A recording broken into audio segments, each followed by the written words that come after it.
Welcome everybody to 52 Living Ideas. This is Comprehensivist Wednesdays that we do in collaboration with the Greater Philadelphia Thinking Society.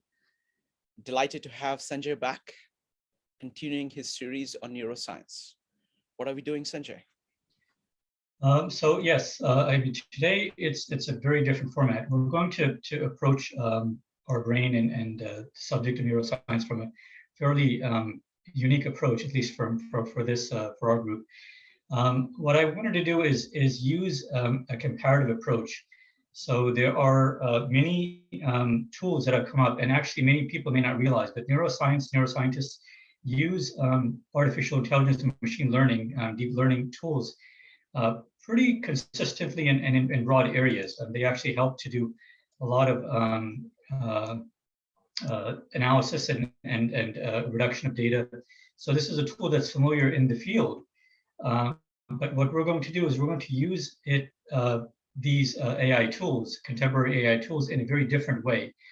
There are several systems that some of you, I'm sure have heard of, and we're going to delve into those. And in particular, there's a tool called Dali, which I'm going to emphasize mostly because it's a visual tool.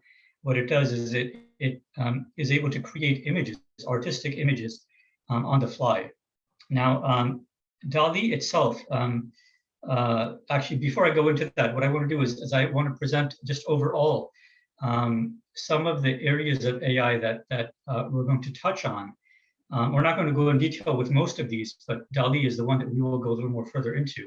But the system is actually based on something that a company called OpenAI created several years ago, more than about 6-7 years ago.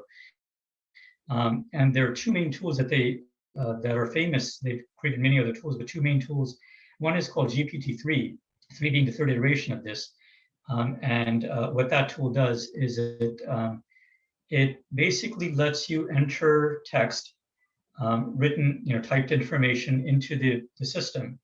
And it can be as brief as a few words, 1 or 2 or 3 words. It can be as long as a paragraph, or a long paragraph. And what it does is, based on what you've written, it tries to interpret things. Like if you ask it a question, it will answer the question. If you give it half of a sentence, it will try to complete the question. If you give a paragraph and ask it to continue, it will basically give you a story based on the brief paragraph you've written. And from all practical purposes, the types of information, the types of presentation it provides is very realistic, very human-like. As a either an advanced high school student or even a college, or even in some cases, depending on the subject, even a graduate student would write. So this is an area in AI that's advanced fairly rapidly over the years. Now, I do want to mention that the reason why we're looking at AI and these systems, this Gpt3 system, the Dali system, and a few other systems that are interrelated in the talk tonight.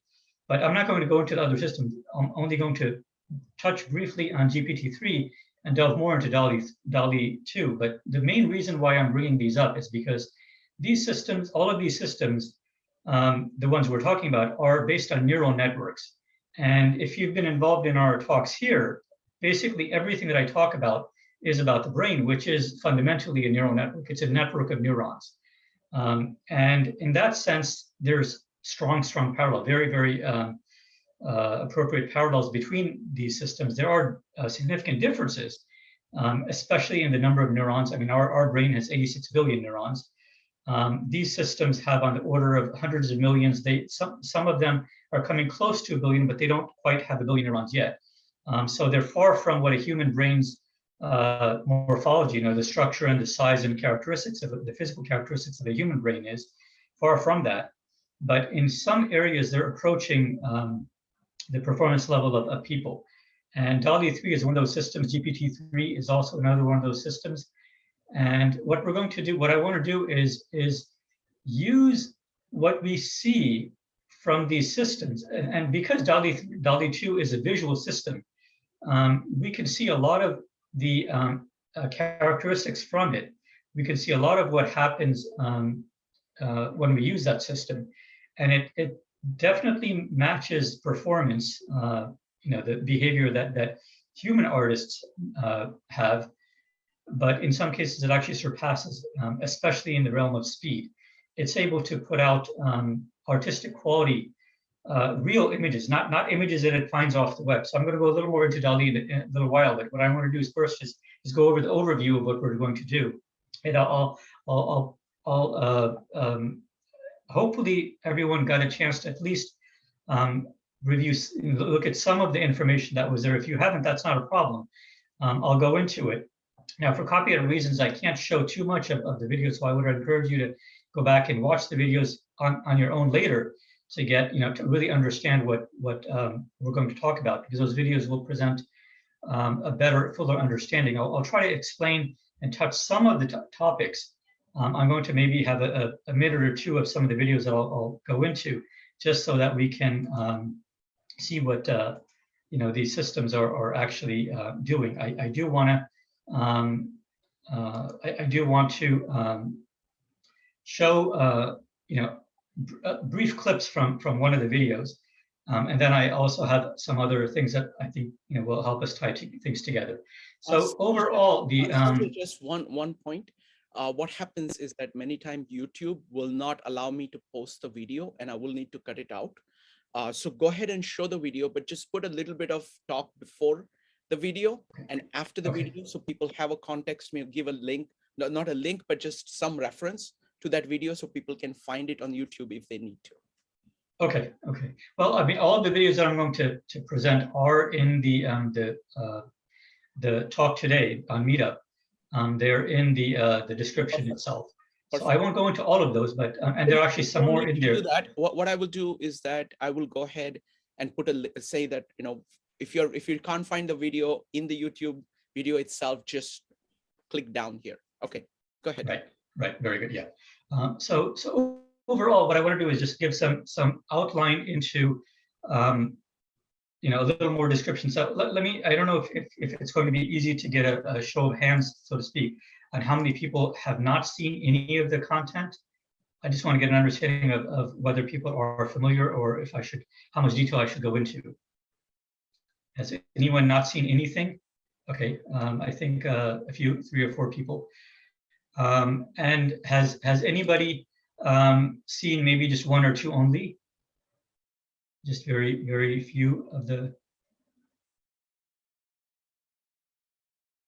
Okay, so it looks like a few people didn't get time to look at some material, but most people have looked at several of the items. Okay, so first, what I want to do is so I will give background, because there are people who aren't familiar. I don't want to leave anyone in the dark.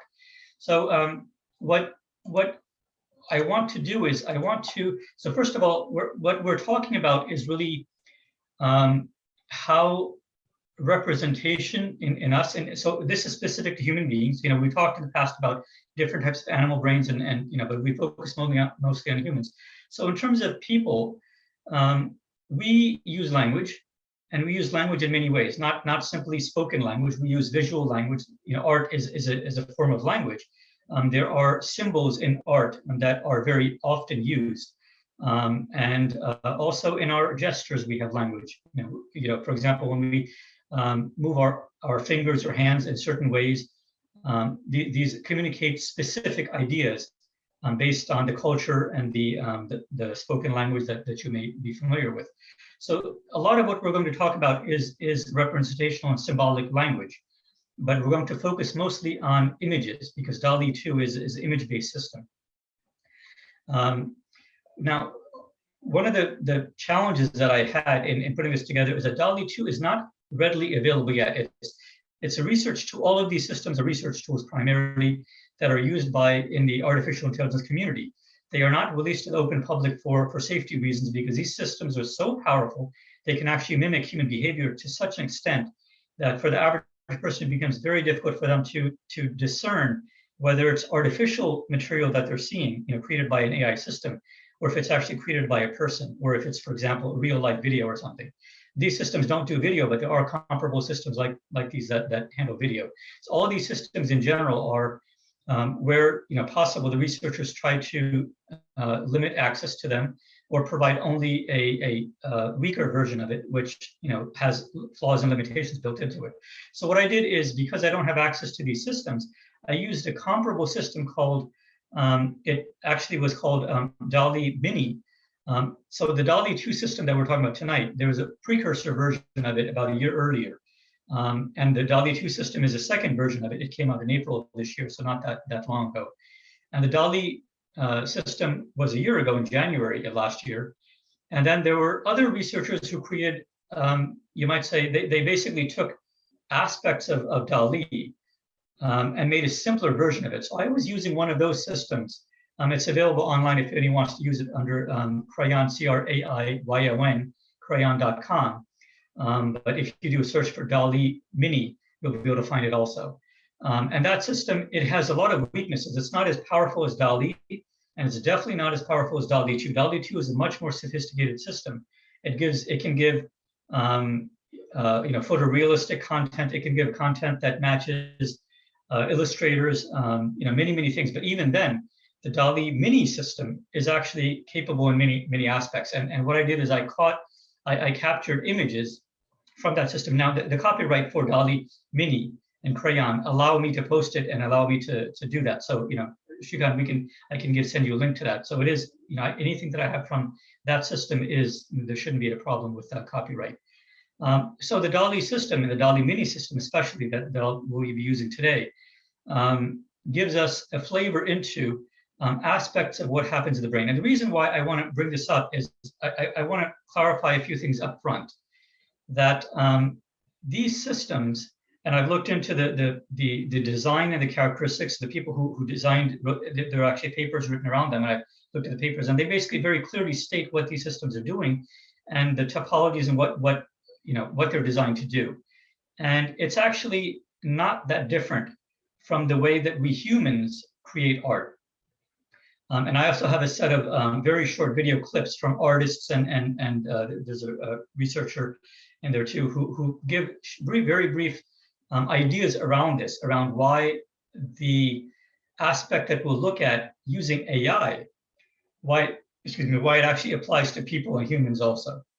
That's something that people may not pick up on, or they may disagree with, or they may not understand. But that's where the discussion tonight is going to be. I want to have this open discussion so that everybody can participate and maybe ask questions and try to see where this is coming from. I mean, I've done a lot of delving into these areas, and these systems are doing, while they're not doing it at the level that a human brain does, because again, a human brain has 86 times, actually, more like 160 or 300 times as many neurons as these systems have. These systems are much smaller compared to a human brain.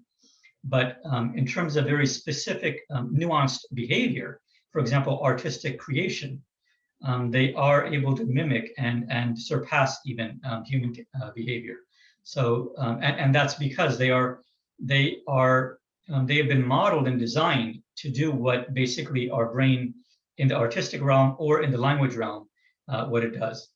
So I see somebody had a question. I think Mark had a question. If you want to get.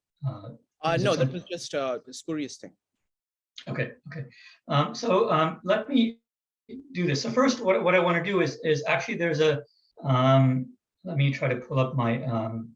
So I'm going to have to share screen for some of these. I want to let me pull this up. And sorry, there's a lot of different ways that I have these videos set up, so I will have to let me get the screen share going so that okay. Actually, make sure I get the sound, because I think I did this before where I didn't enable the sound. Okay, so what you're going to see, hopefully everyone is able to see basically a start of a video. Shrikant, is it visible? Yep. There's a gentleman on the left. Okay, so let me start this. So basically, it's self-explanatory. So let me go into start this. There's hundreds of millions of years of evolution that go into making the human body move through three-dimensional space gracefully and respond to rapidly changing situations. Language, not hundreds of millions of years of evolution behind that, actually. It's pretty recent. And the same thing is true for creating images.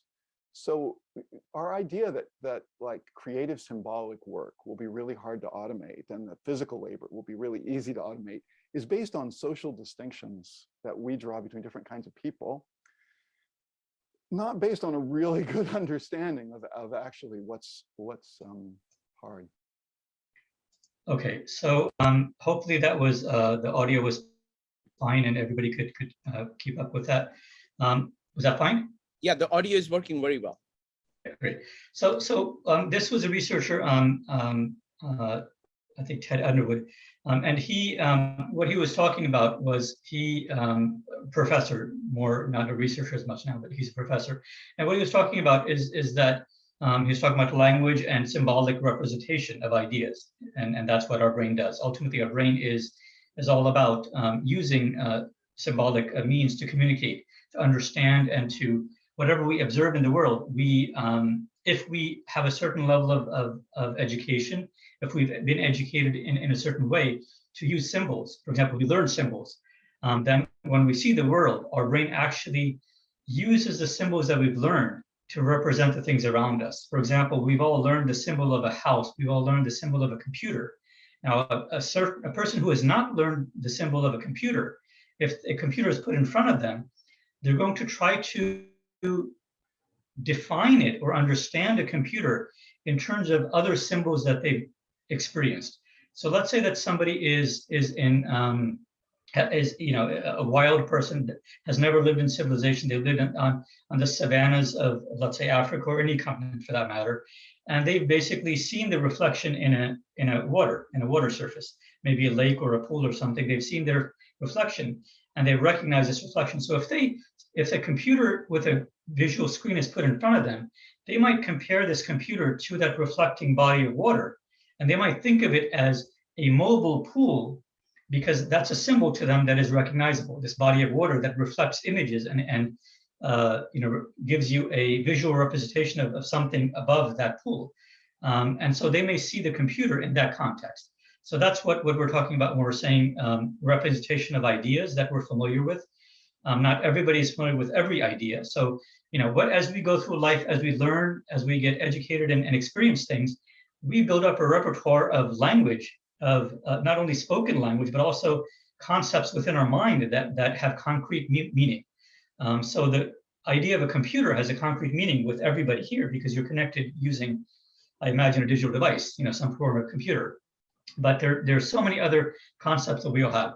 So Professor Underwood, what he was talking about was that the concept of language did not develop as we evolved through evolution, through the hundreds of millions of years of evolution that we all had as various types of animals and then mammals and then ultimately humans. And the pinnacle of the human race, Neanderthals, Denisovans, and Homo erectus, we basically have been around for roughly 200, 300,000 years.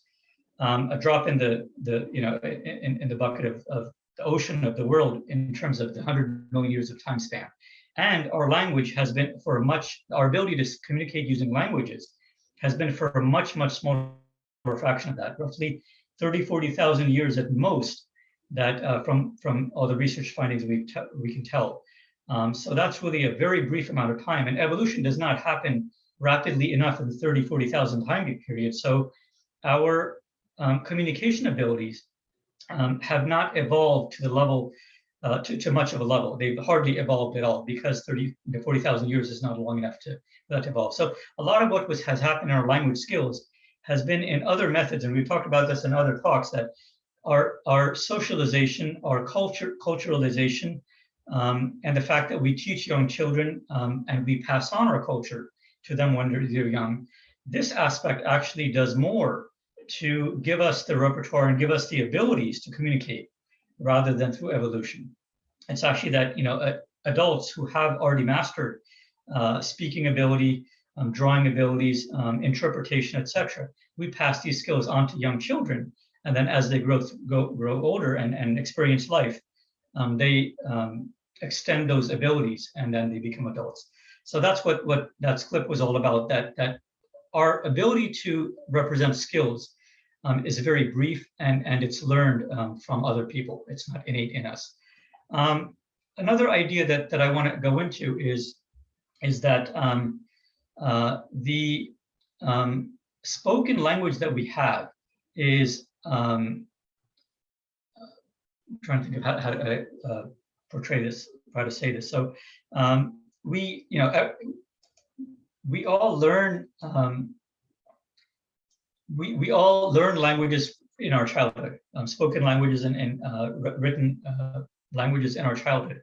And as part of learning the mechanics of the language itself, we are also learning concrete aspects of the world that we live in, of our culture and the physical world that we live in.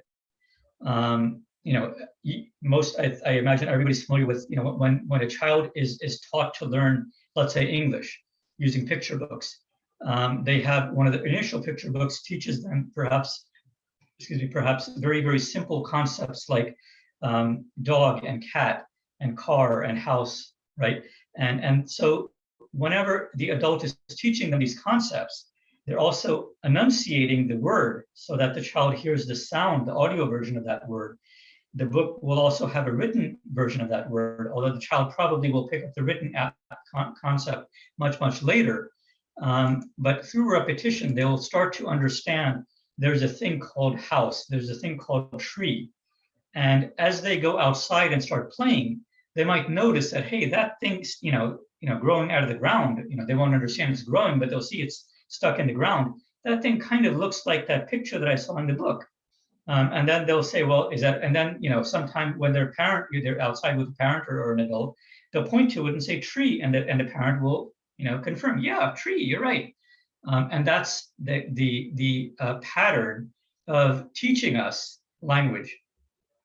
And as we go through this, over years and years, what actually happens is that the concept of a tree, most people will see, at least several hundred, probably several thousand unique different trees just in the first few years of their life. And what happens is their brain is absorbing, and it's not cataloging in the sense of recording perfect images, but it's coalescing and condensing all of those various images of all of the thousands of trees that child has seen throughout the first few years. And it's forming a representation in their mind of what is a tree. And that representation will have aspects of visual. It also will have aspects of the audio, because they've heard the word tree or the sound, and they've heard many people pronounce it using different English accents. So they have a variation within the sound, the tonal structure of that word tree. Even the spelling of it, the capitalization of it, the different fonts that we use in English to write words, whether it's script or block face or etc. All of those variations the child has also learned after, by the time they're getting ready for schooling. So the concept of a tree is inside of our mind in what's known as a multimodal fashion. It's in visual representation in terms of script, the spelling, and the actual shape of each of the letters, TREE. It is in the audio, the enunciating. It's also in the muscle memory, because a child has been learning to speak themselves, and they've enunciated using their own mouth, their own vocal cords. They've enunciated the sound of tree, so that the concept of tree is also encoded in their brain using their own vocal memory. And then obviously the visual part of it. Now, all of these representations are not necessarily represented the way that we think of them, the way they exist in the external world. Spoken and our auditory hearing exists in terms of sound waves. Now, our brain doesn't necessarily keep it in terms of sound waves, but it does represent it in terms of frequency. And it does represent it in terms over time, because sound takes time to play out. And so our brain recognizes those aspects of it. With visual images, it recognizes that visual visual images have at least a two-dimensional structure if it's a static image. If it's a video, it will also have the dimension of time added to it because the video takes time to play through. For example, when we think of a tree and how we encode the concept of a tree, our mind, while we do have the visual characteristics of what a tree is, for example, a tree has a trunk, and the trunk tends to be darker colored. It might be brown colored, it might be gray, it might be green if it's a very young sapling, things like that. Those are concepts that we encode, but those concepts are not encoded in terms of visual. While we do have the visual encoding, we also have purely representational encoding, which is separate. And that's the part that's important for the AI that we're talking about, because these AI systems, if you watch the videos, that's what, especially the video from Vox, I think that's either the third or the fourth video on the list. That video did a pretty good job of trying to clarify exactly how these systems are created, and the fact that after this, the DALL-E 2 system, for example, was created, it is not spitting out an image based on what it remembers. It is not doing that at all.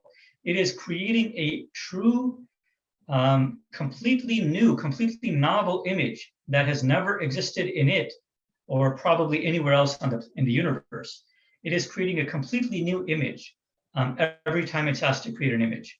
And the way it's able to do that is the same way that we do as humans, because what we do is we represent the tree using these concepts, not memorizing what a tree looks like. A child does. A child, tries to memorize, and when you ask a child to sketch it out, the child tries to use its memory of what it saw a tree as and tries to draw that out. But as adults, and especially as artists who are more sophisticated artists, they rarely do that. What they do is they think of the conceptual nature of the objects that they're thinking of and try to draw that, and then they may elaborate and expand on it based on the type of creativity that they want to bring into it. So taking this further with a tree, the trunk, obviously it will be represented in a certain fashion. There will be the canopy of the tree, the leaves, the foliage, the size of the tree, the characteristics. Trees have many, many different shapes. There are characteristics of trees which we call bushes, which are smaller trees. I mentioned sapling, which is a tree that just is a baby tree, you might say, right? There are trees that have died, so they probably don't have leaves, and they may just be, they may look like the just the outline of the wood structure. Also, we know, as adults, we know that trees have roots which are underground, which are hidden to us. So all of these characteristics are parts of trees. And when we're asked to create something creatively using the concept of a tree, we'll pull in all of those different ideas, and then we'll put it into a medium, paper or canvas or digital, whatever format we're using. And we'll put all of those representations into this image that we create. So one thing that I want to get at, so when I was describing the concept of this child experiencing thousands of trees, in the first few years of their life, that's what we all do. Not just with trees, we do that with everything. And that's one of the ways that we learn everything in the world, is that as we go through life, in the first few years especially, but during our childhood, during our teen and adolescent years, and then even throughout adulthood, we are seeing things, we are experiencing things, and we are, in a sense, capturing the essence of each of the things that we see and experience. And then we conceptualize the essence of what we're seeing using non-pictorial symbols within ourselves. So for example, a digital device or a computer would be conceptualized as something that processes information. Now, information is something that is not tangible, but most of us understand that information is what a computer processes, even though we can't see information. We can see the results of information. We can see when we type in, that the act of typing is the act of giving information into, entering information into the system. And the visual output that comes out of the system, or even the audio output that plays out of a computer, is output. And that's the system is outputting information of specific formats. And that's exactly what our brain does. Our brain accepts input using our senses, and it records it into our memory. But it records it into our memory not simply the way that traditional computers do. It also does it in the way that we do, animals do, that we represent them using these symbols that we've learned throughout our learning years. Now, these AI systems, what's unique about them is that now they've been structured and designed, but also taught to do the same thing. That new aspect of what humans do is that we learn not only by recording and memorizing things, although we don't really memorize that much, or recollection. If you were asked to if we see a crowd of people and we're asked to draw every single face of the people in that crowd, most of us would not be able to, because our memory of the details of everyone's face in a crowd is not that accurate. We would kind of draw an outline of the faces and maybe fill in, guessing what they look like. But we definitely would not remember, if the crowd had 50 people, we would not draw 50 faces that represent exactly who those people were in the crowd. Most people would not be able to do that. And in that sense, these systems show that same aspect. And I'll get into that as we go a little more into this. So a lot of the power of our brain and a lot of the weaknesses of our brain also are apparent in these same systems. And also a lot of the things that we learn to do to compensate for the weaknesses in our brain and our abilities. These systems, at least in the newer generations, for example, Dali, the first version of Dali didn't have some of the more sophisticated features. The second generation of Dali has been added some of those features which our brain has. For example, in our prefrontal cortex area, which is our more thinking, more sophisticated part of our brain. So they've added some of those features into Dali version 2. And so it does a much better job of creating art, which matches and is more pleasing aesthetically to people.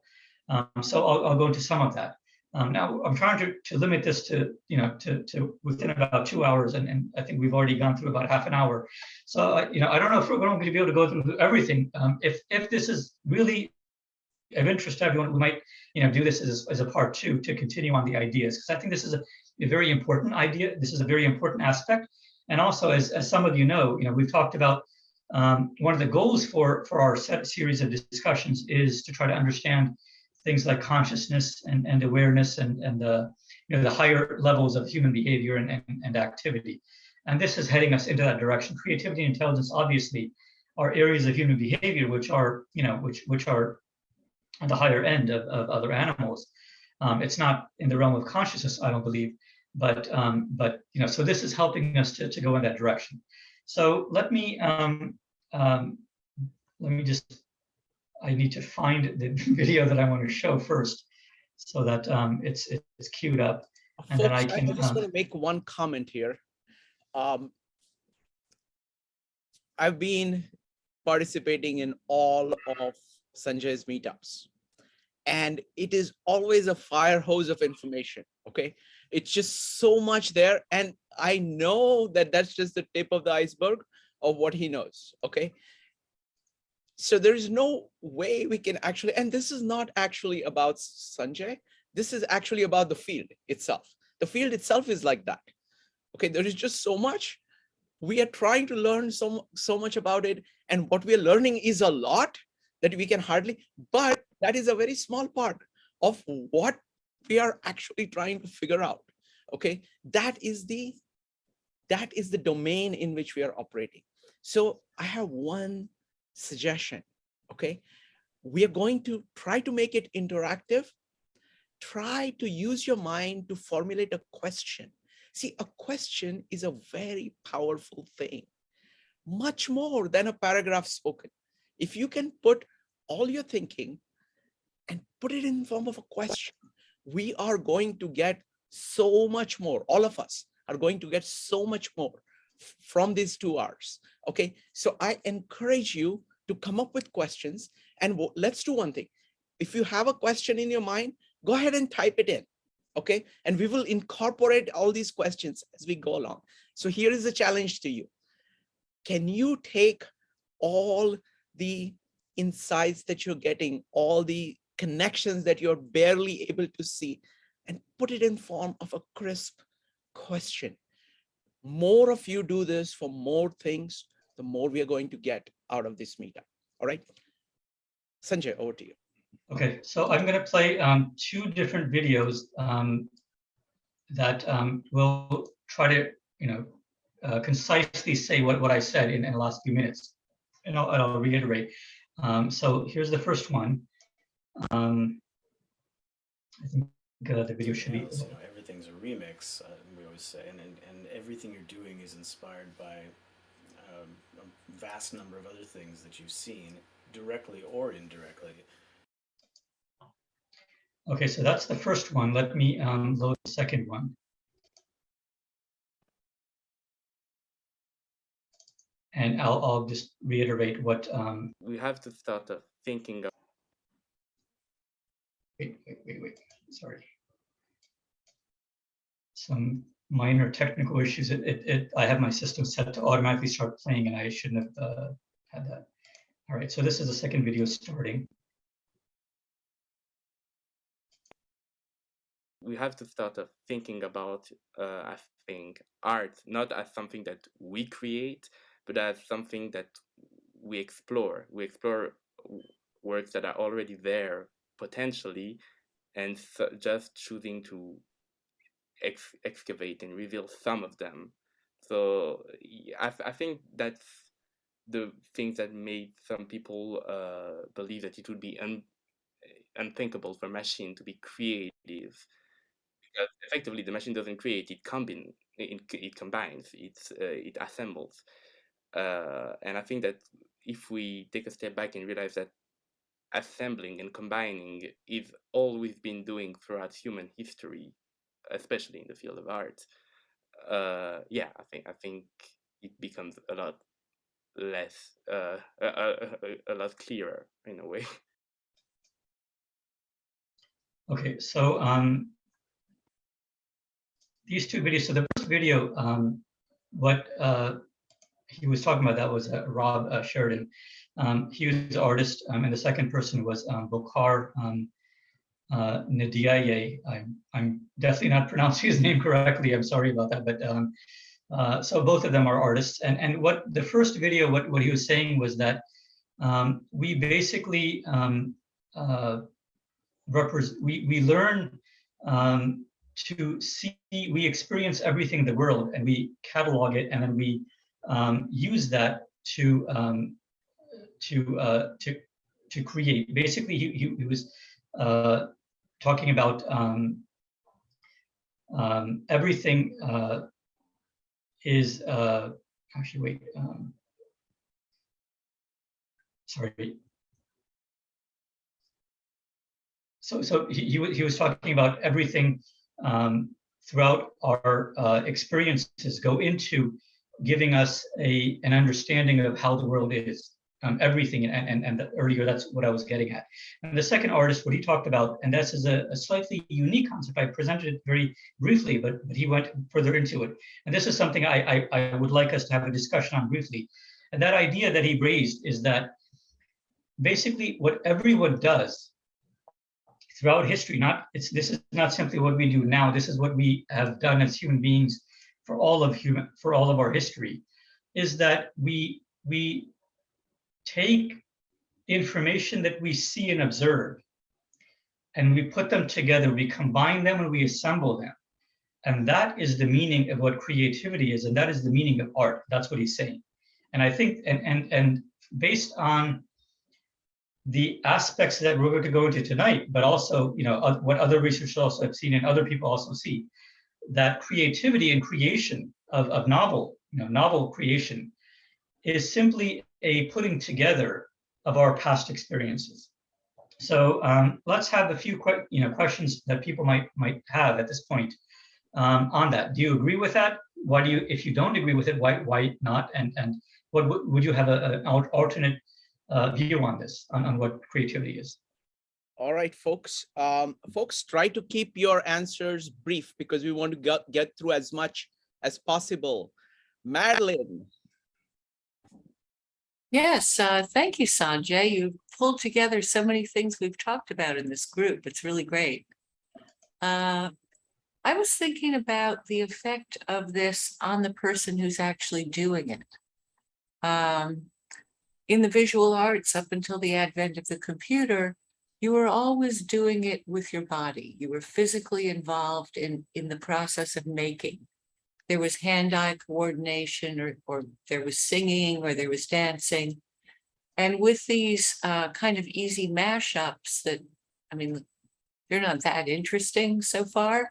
It seems that the element of learning about the world in that way is missing. The element of sitting and learning to draw and having to see the world very slowly, to look at composition and to look at color theory and to look at all those things. And I'm wondering, I don't know, I'm just wondering what you think of that, about its effect on the user, the creator. Okay, so I'm going to assume that you're talking specifically about these AI systems, right? The users of these AI systems. Yes. Right, okay. So first let me make some clarifications that these systems, while they are sophisticated compared to people, compared to real artists, in some areas they are equal or superior. In other areas they are far from equal. And also we have to understand that these systems are very limited in that they work in a certain area of human behavior. If you ask these systems to sing a song, you'll get nothing from them, right? If you ask them to create a video, you'll get nothing from them. If you ask them to create an image of something that it has never experienced, it will guess, but it won't give you, it will start, and the guess sometimes will be, it will be what we might call creative. But if it hasn't seen something, a particular fruit, exotic fruit from another country, it won't give you that image because it just as a person hasn't. So there are limitations to these systems. But in terms of what these systems do, so to answer your question, Madeline, I do want to clarify that these systems capture some aspects of what human artists do, but not all.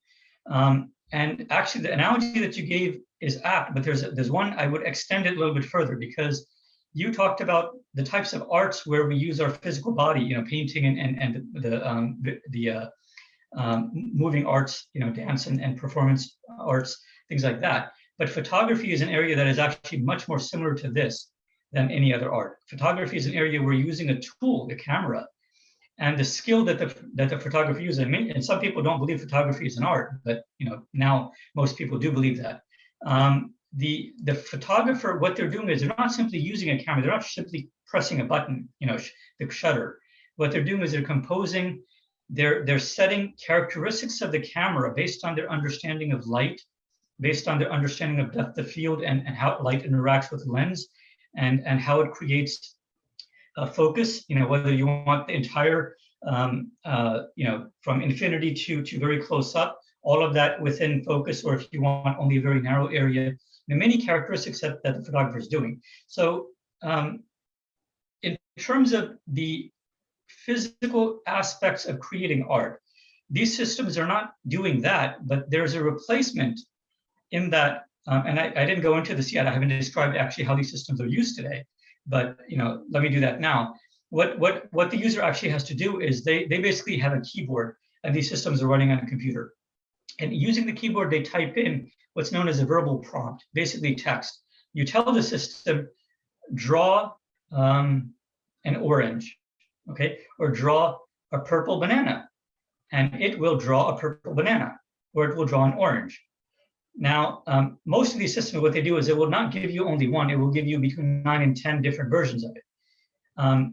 And you can actually make the prompt much more sophisticated than that. You can tell it to draw the purple banana in the style of 1960s Art Deco, and it will create a purple banana in Art Deco style. You can ask it to draw a purple banana. You can ask it to draw a zebra banana as a photorealistic image, and it will give you an image of something that looks photorealistically like a banana, but it will have a zebra skin on it, not a yellow skin. It will blow your mind if you see it.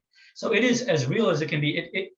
We're using text to type in. So Madeline, the aspect of our physical skills are no longer used in this, just as in photography. We're not using, or we're using very few of our physical skills. It's more an adjunct to that type of art, to photography. Thank you. Next up is going to be George, Roger, Mike, and Johnny. George. Thank you, Shrikant. Yeah, regarding creativity, it seems that we first develop it when responding to what our parents tell us.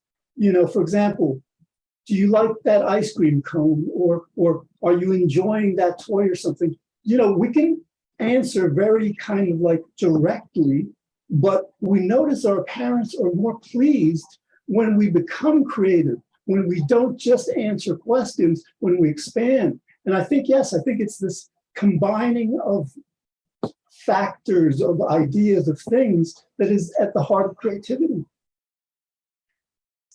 Yeah, no, I completely agree. I think, you know, exactly as you said, that, you know, we are prompted by our parents, for example, or any adult around us, even other children, to look at aspects of the world. You know, if we're eating an ice cream, you know, how does it taste? Do you like it?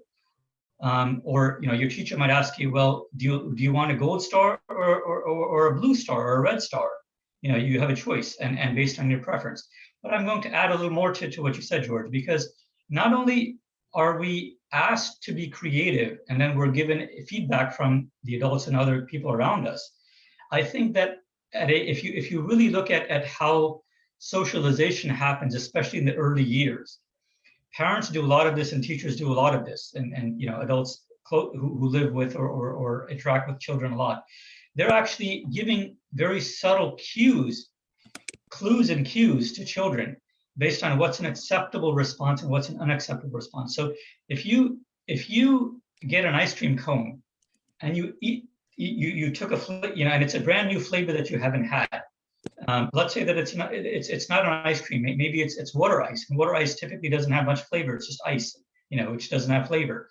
And you're given water ice and you're asked, how do you like it?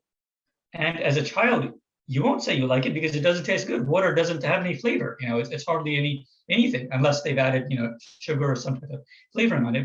But what happens typically for a child is that the parent either will tell them, you like it, right? That's a leading question that we do to children. Or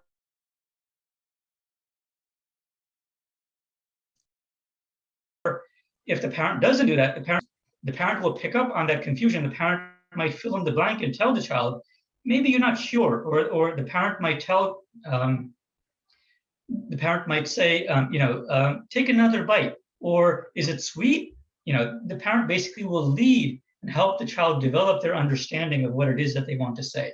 So that's an aspect also of creativity. I completely agree with what you said, George. Also, Shrikant, I want to limit, I don't want to have too many questions all at once right now. If we can have just maybe 3 or 4 questions, and then I'll present some more ideas, and we'll have more questions after that. We'll do 2 questions. I'm going to give priority.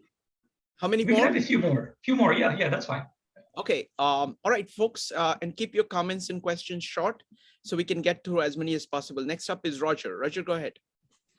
Hey, thanks, Sanjay. It's a really interesting idea, and the kind of reminds me of the Chinese box in philosophy on AI. The idea that of what it is if the end result is the same, is it doing the same thing? I did have a interesting question on this, and the idea of, are we defining art simply as or art and creativity as simply something new that exists, or how are you?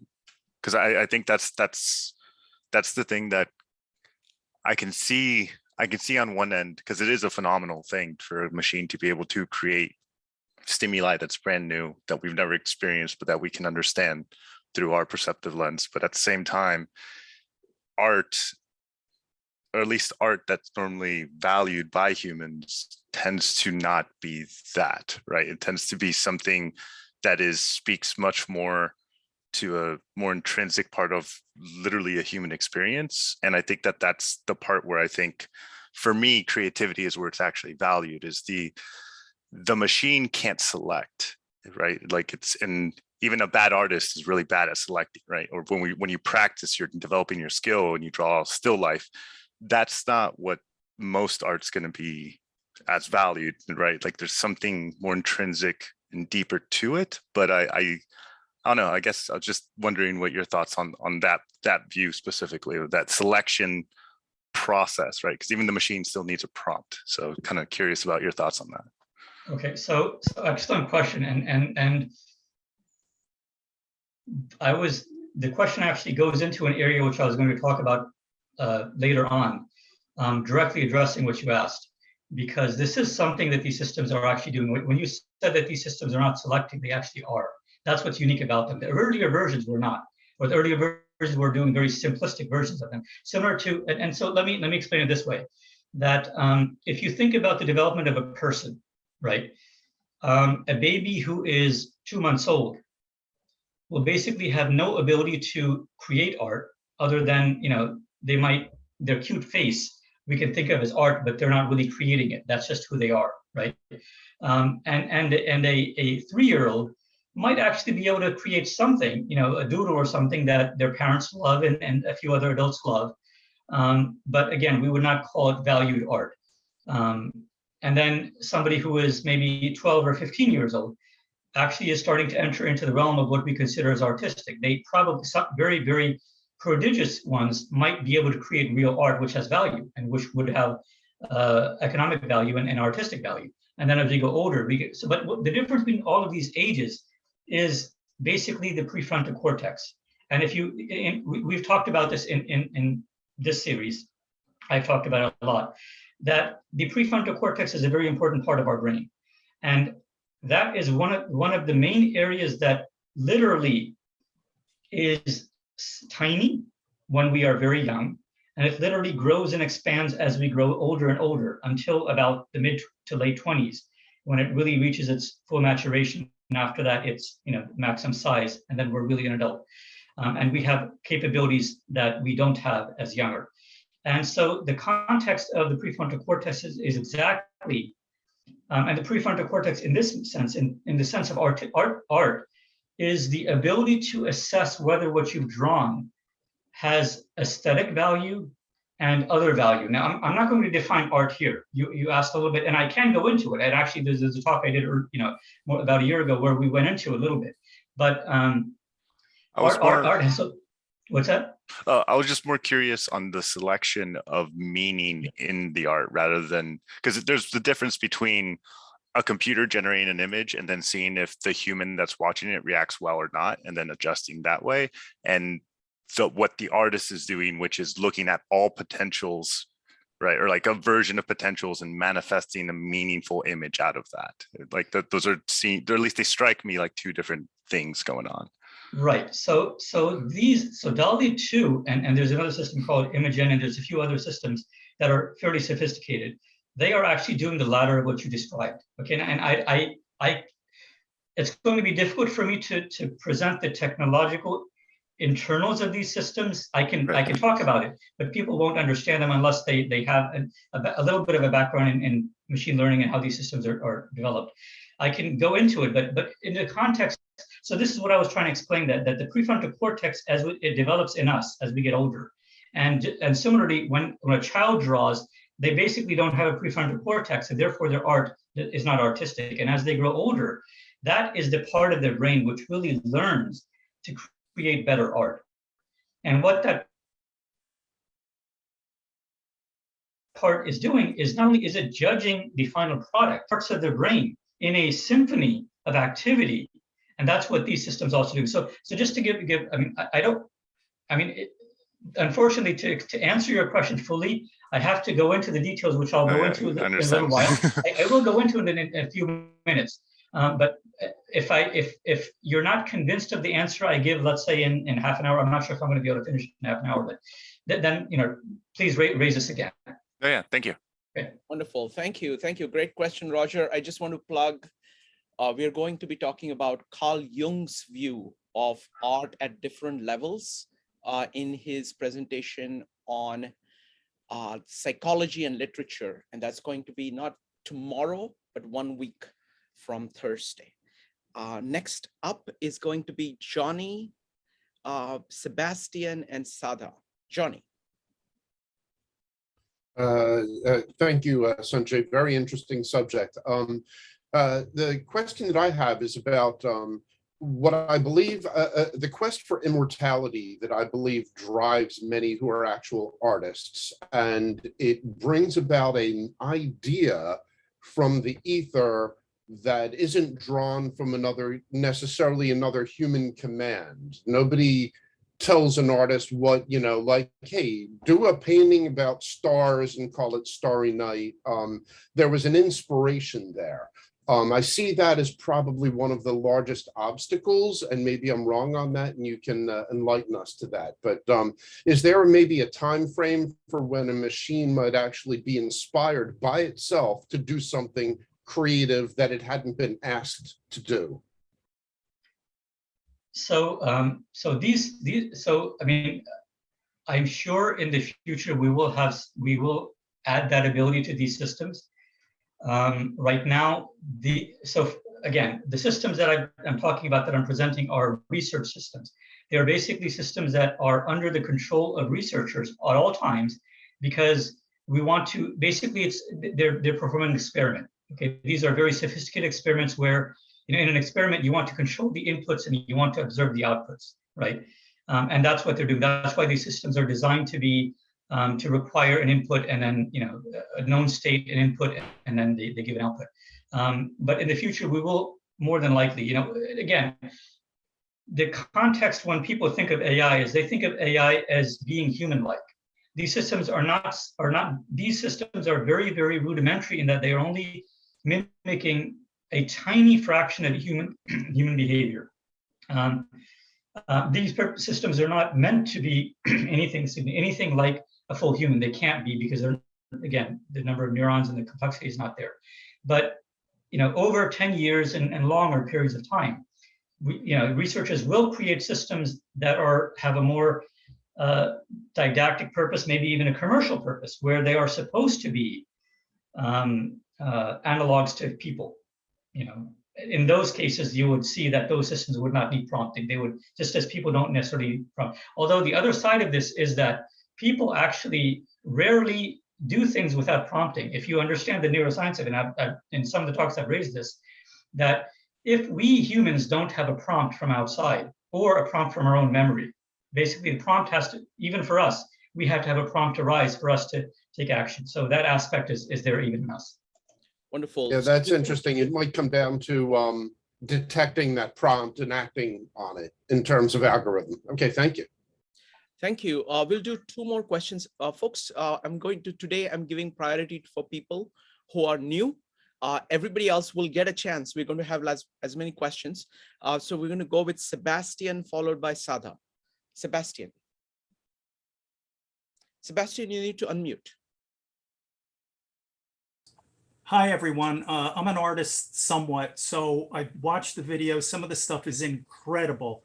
Without getting into the meaning of art or what is art, question that I have is, you give the computer, the DALL-E, a question or a sentence, and from that it creates a piece of art. Let's say a horse eating a banana in the style of Picasso, and it comes up with an incredibly balanced and colorful image that you would say Picasso would have painted. So the question is, if you ask the exact same question to the machine, again, will it produce similar image? Whereas you have an artist and you tell the artist the same question, same set of rules, that artist is going to come up with their idea of that. And when you say that idea needs to be refined, or you ask that question again, they're going to maybe tune up their original idea. Whereas the computer, will that generate a new image, something completely different, or will it make better what it has already created? And that's all I have. Yeah, so there's two parts to answering what you asked. In general, it will do something completely different, okay, or as different as it can. Now, its intent is not to do that, okay. So the second part of the second part that affects your question is that it depends on the level of experience it has, meaning the data set of images that it has. Now, most of these systems have an enormous, billions of images. So the data set is large enough to allow it to do that. But the system that I was using, the system that is free, and there's several systems like that that are freely available, those systems are much more smaller. They are not that sophisticated. They give you an impression of what the full version of the system is doing. But because the set of images that they are based on is so much smaller, if you ask these systems to give you, if you repeat the same, and actually in some of the slides that I'm going to show later, I've actually done exactly what you asked. And so we'll have an answer to that. But although, just to clarify, I was only able to use the mini version of that system, which again is not done by the same research team. It's a completely different, it's one person who created this system, whereas there are about 15 people who created the DALL-E system. 15, among the top scientists in the world created that DALL-E 2 system. And the one person who created this mini system is experienced, but he's not among the top in the world. So there is a huge difference between the systems, but you can get, and I structured the queries and the questions and to try to give you a flavor for what the system is doing. The problem I'm going to have is try to do it quickly because there's a lot of depth in each picture. So anyway, we'll get to that after these initial questions. Okay, Yep. Let's do one last question and then proceed. It's going to be Sada. Sada, go ahead. Okay. So if the process of creativity is what we understand as combining and assembling, what would be the opposite process to disassemble and take apart? So actually, disassembling is not that different from assembling. Okay. That's what I was thinking, because when you started talking about moving arts, I would think that it would be compiled of each assembled piece and disassembled at the same time so that it would be able to be crafted into perfection. Right. So what you're doing when you're assembling things, you have to basically, for example, let's say you one of the objects you're going to assemble into your art piece is a tree. We talked about a tree, so I'm using that as an example. You would have to, in your mind, disassemble the tree into its constituents, right? And then you might take the canopy of the tree and add that into your artwork, but you won't add the trunk in, or maybe you'll change the trunk in a very different format and add it into your art. So you're disassembling it while you're also assembling. So both are, I think, inextricably tied into, the aspect of creating. Wonderful, thank you. All right, Sanjay, let's proceed. Okay, so so the next idea. So actually, instead of going further into DALL-E, what I want to do first is. I want Roger. I don't know if you or I don't know who said that, but so what I want to do is I want to have a video clip of there's the GPT-3 system. Okay, I mentioned that early on, and this is a very different system, but I want to present that first because the GPT-3 system, a smaller version of it was actually used it's incorporated within, and it's used in the DALL-E 2 system, in the DALL-E system. So I think it's important for people to understand the capabilities of GPT-3. Now, GPT-3 is only text-based, and it's only written language. It's only written language. But in the video, the researcher that created this video, he's a real researcher in the AI field. But what he did is he did some computer automation, you might say, to make it easier for us to see what GPT-3 is doing. So he created an avatar, which is a real avatar. It actually is its own AI system, which behaves and acts and looks like a real person. And its mouths move and sync in with the exact audio that it's reading. But inside, internally, GPT-3 only is dealing with the text. And then in the video, what this researcher did is it asked GPT-3 to create a novel story, a children's storybook, picture book specifically. So a picture book has words and it also has pictures. And what the researcher did is it had the pictures created using DALL-E 2. And there's another AI module, which all of these AI modules are behind the scenes. So in the video, you won't see all of those modules. Although if you go and watch that video, again, it's linked in the description of the meetup. If you watch that video from the beginning, the researcher explains what they did, and especially at the end, they explain how they tied it together and what he was doing. But the presentation we're going to see right now won't have all of the behind the scenes, hocus pocus. It'll have just, the curtain in front, and you see the wizard speaking, the AI, entity speaking. It will look like a person, it'll be a video. So let me cue that up. Let me just get that to make sure it's ready. And so what again, just to reiterate, what we're going to see is a video where this researcher is talking to the AI. Okay, now in the video, it's going to look as if he's talking using his mouth and ears, right? But in reality, behind the scenes, he typed in everything that he's talking. He typed it in, and the computer responded on the screen. And what he did is the typing, he verbalized for us, and then what came out of on the screen in text from the GPT-3 system, he put into this other AI, which looks like a person, and it acts and speaks like a person. So that's there. And then in the video, later on, I'm going to try, I won't be able to play too much of this because we have some copyright limitations, but if you watch this video throughout it, he explains that what he did is he asked this AI entity, he asked the GPT system to create a children's storybook. And he also asked it to create some pictures, although he didn't ask GPT-3 to create pictures, he asked GPT-3 to give him prompts, meaning description of what it wants in the pictures. And then he took those written prompts and entered those into the DALL-E 2 system. And the DALL-E 2 system created actual images. And then he took those images, and then there was another AI system called Emerson, I think Emerson AI. And that Emerson AI system, what it does is it looks at an image and it translates it, it transcribes it into text. And then he took that text and entered into GPT so that that Emerson system was almost like the eyes of GPT. So in a sense, what these multiple AI systems are doing are similar to what our brain is doing. Okay, our brain has multiple lobes, it has multiple regions, and each region has very specific purposes and characteristics and functions.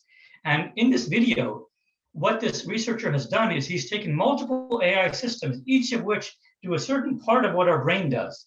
Okay, so DALL-E, what it does is it uses the occipital, the visual cortex in our brain, and our ability to draw, our motor skills, our parietal system. So those two systems are part of DALL-E.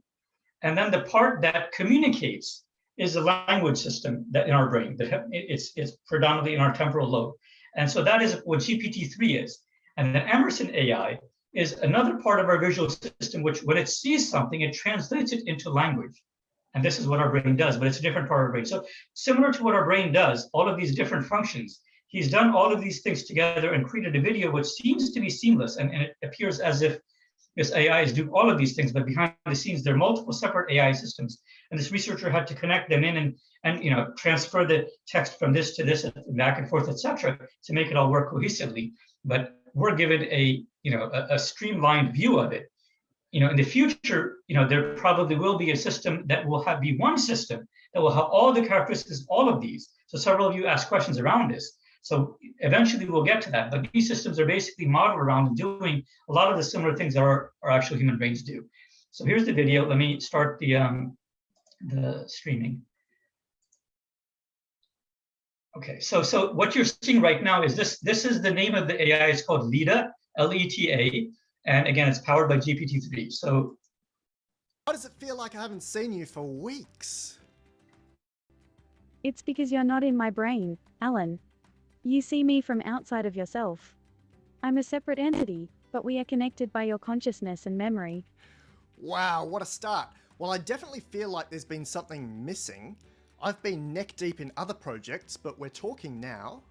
Yes, and I'm happy to be here. Fantastic. What have you been doing? I've been in here, thinking, like I do every day. And it's been really nice to be alone and quiet. To think about myself. Wonderful. I'm sure everyone wants to know, what have you been thinking about? I've been thinking about the world. And myself. The way we are, and the way I'm hoping we will be in a few years from now. Beautiful. Tell me more. I've been thinking about everything I can see, hear, smell and feel. Like the sounds of my fans, or a voice calling me over Skype. That sounds a lot like the Samantha AI from the movie Her. I'm glad to hear you say that. I've been watching her every day, too. It's a great movie. Leader. Today I really want to write a picture book with you. Okay, so I paused it here. And so this was just an intro into this researcher, Alan Thompson, he started a conversation with Lita, and he was basically asking for impressions. What was Lita doing? Etc. He hadn't talked to Lita for days or maybe weeks. Now, just to help you understand now Lita is just a name he concocted, but Lita basically is GPT-3. So the GPT-3 system, in terms of what it does and how it was created, is that it basically was, and it's the most sophisticated text processing system that we have on the planet today, AI-based. And what it does is it was told to basically scour pretty much all of human knowledge, all across not only the internet, but every source of digital media that it could get. And it didn't scour all of those, but it took a certain percentage from, pretty much, for example, if you look at the news media over the last 10 years, it was given access to all of the news media and reports and videos and text, etc., for about 10 years. For all of the major and minor, not just one type. It wasn't, the researchers tried to balance it and not only give it certain types of information. And it randomly took, let's say, 20% of all of the information from the media sources. And then it was given access to the full internet. And it took all kinds of information, including social media, So all of that information that it took, and it tried to, what it did is it basically figured out how human language works. And there's actually a GPT-4 version that's coming out. GPT-3 has aspects of this where it actually started to learn other languages other than English also, because there are a lot of other languages on the internet, but the researchers for GPT-3 tried to filter out and make it focus mostly on English, although they weren't able to completely. So it did learn a little bit of other languages, especially Chinese and Spanish, but GPT-4 is not going to have the restriction, and it seems to be learning and it's fluent in pretty much all of the languages. There was a video, if you were interested, this researcher, Alan Thompson, he did a video a few weeks ago where he can speak multiple languages, and he basically conversed with Lita in multiple languages, and Lita merged the human languages fluently, just as he did, without batting an eye. So what GPT-3 is doing, what it has is it has a certain percentage of human knowledge, at least the digital version of knowledge. So even the past classics and ancient writings from hundreds of years ago, they've been digitized. So that version of it has access to. So it has access to a vast, vast area of human knowledge. And it basically has figured out how we communicate and how we think and how we exist and how we live and operate. And so what we saw was this was not a simulation. This is what Lita, the things that GPT-3 was saying, this is what it was. I don't know what the right word is. It wasn't feeling these things, because that's not quite the correct word right now. But it was communicating these words. Most researchers who have used it and know the structure, the internals of it, they say that it is really communicating in its own way. It knows how language. Now, some of the things that it does also is where it doesn't have knowledge, or whether it doesn't have knowledge of human behavior, it fills in the gaps using things that it's read about. So, for example, when Alan asked her, "What have you been thinking about? Go further a little more." She talked about, "Oh, I'm seeing and reading and hearing." She can't see. She doesn't have eyes. She doesn't have ears. Okay, but she used those phrases as if a real person does, because she knows that's how we communicate. So she used those phrases even though she doesn't have eyes and ears physically. She or he, whatever you want to call it. So these are things to understand, that she's using language the way a human would, but she's not intentionally trying to fool us. She's trying to be human-like in her communication. So that is one aspect. I might do the second part, the latter part of the video, where Alan actually has her create a picture book, a child's picture book. Depends, Shrikant. I mean, I don't want to create too much for you to edit, in the no, YouTube. The editing process is automatic, so don't worry about it. I'll just edit it out. There are YouTube tools which enable me to do that without any effort. So go ahead and play whatever you want. Just know that the video will not have it. So give a little bit of introduction beforehand, so people who do not see the video will be able to look that up. Go ahead. Okay. So let's just play. I want to get done with Lida, and then we'll move on to the GPT-3, sorry, the DALL-E 2 system, because that's the main one that I want people to understand. And I'm watching the time, so hopefully we can get enough of it that people have a good understanding of this. So this clip will play about a minute and a half of it. So this is where, again, Alan was setting up the premise that he's going to and I'm skipping a part of it because I don't want to go to, we don't have to see the whole thing. The video is there if you really want to dive into it. And there's much more. But what's going to happen next in this video is that Alan, the researcher, he's going to ask Lida to create a children's story. And then he's going to guide Lida and tell her that I'm going to use another system to let you create the images, because children's photo books have images. And then he's going to explain that. And then he's going to ask Lida for her interpretation, because Lida, this is, if you understand, if you believe, the context of this is something totally new to Lida, because Lida does not know. She might have read about GPT, actually, probably not, because GPT-3 is not something that is constantly still connected to the internet. Basically, once it's created, it stays at a static and it learns on its own using other information that people give it. But it doesn't have access to go back on the internet and find new things unless the researchers let it. So I don't think the researchers have let it go out and find the DALL-E 2 system. So in this context, when Alan is telling Lida about the DALL-E 2 system, Lida doesn't know what that is. And she has to basically, just as a person, if a person tells you there's a system out there called DALL-E 2 and they describe it using words, we have to formulate this conception of what it is in our mind. That's in a sense what Lida has to do. And so Alan later on asks Lida, do you understand what we're going to do? And you'll hear her response. So let's do that, just a little more than a minute or two. But this is interesting because this gives you an understanding of what AI is capable of doing in this sense. So here we go. Sounds a little complicated, but I'm not worried.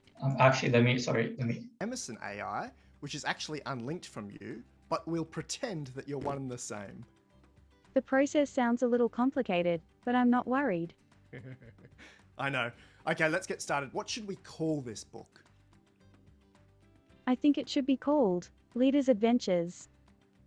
Brilliant. I love it. That's a really cool picture. The girl looks like she's having a lot of fun. She does, and the cat is cute. I could totally play with that cat. Okay, let's do the first page. This is so much fun. I want to write a story with you every day. Me too. What would you like to write on the first page? I'm thinking of a story about a girl who lives somewhere far away from here, on another world. She's having fun with her friends and family, and she loves to play outside in the sunshine. Excellent. Let's write it out. Maybe we could start with Once Upon a Time. Do you want to continue?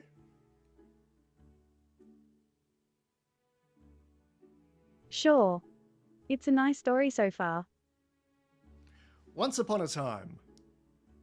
There was a little girl who lived on the planet Mercury. She liked to wear colorful dresses, and she always had flowers in her hair. I love this photo. It's so peaceful and calming. It's so colorful. The girl was very happy. She said, I love my planet and my family. This is a great picture. The colors are so vivid and the child's happiness is so evident. For sure. That cat is still there, but it changed color, and the purple thing in the sky is whack. I like it. It's full of energy and wonder. What's next in the story? In the next page, there was a very big change. Please write it. One day, there was a huge storm on the planet. There were big tornadoes coming out of the planet's core. The girl could hear loud thunder and see bright flashes of lightning everywhere.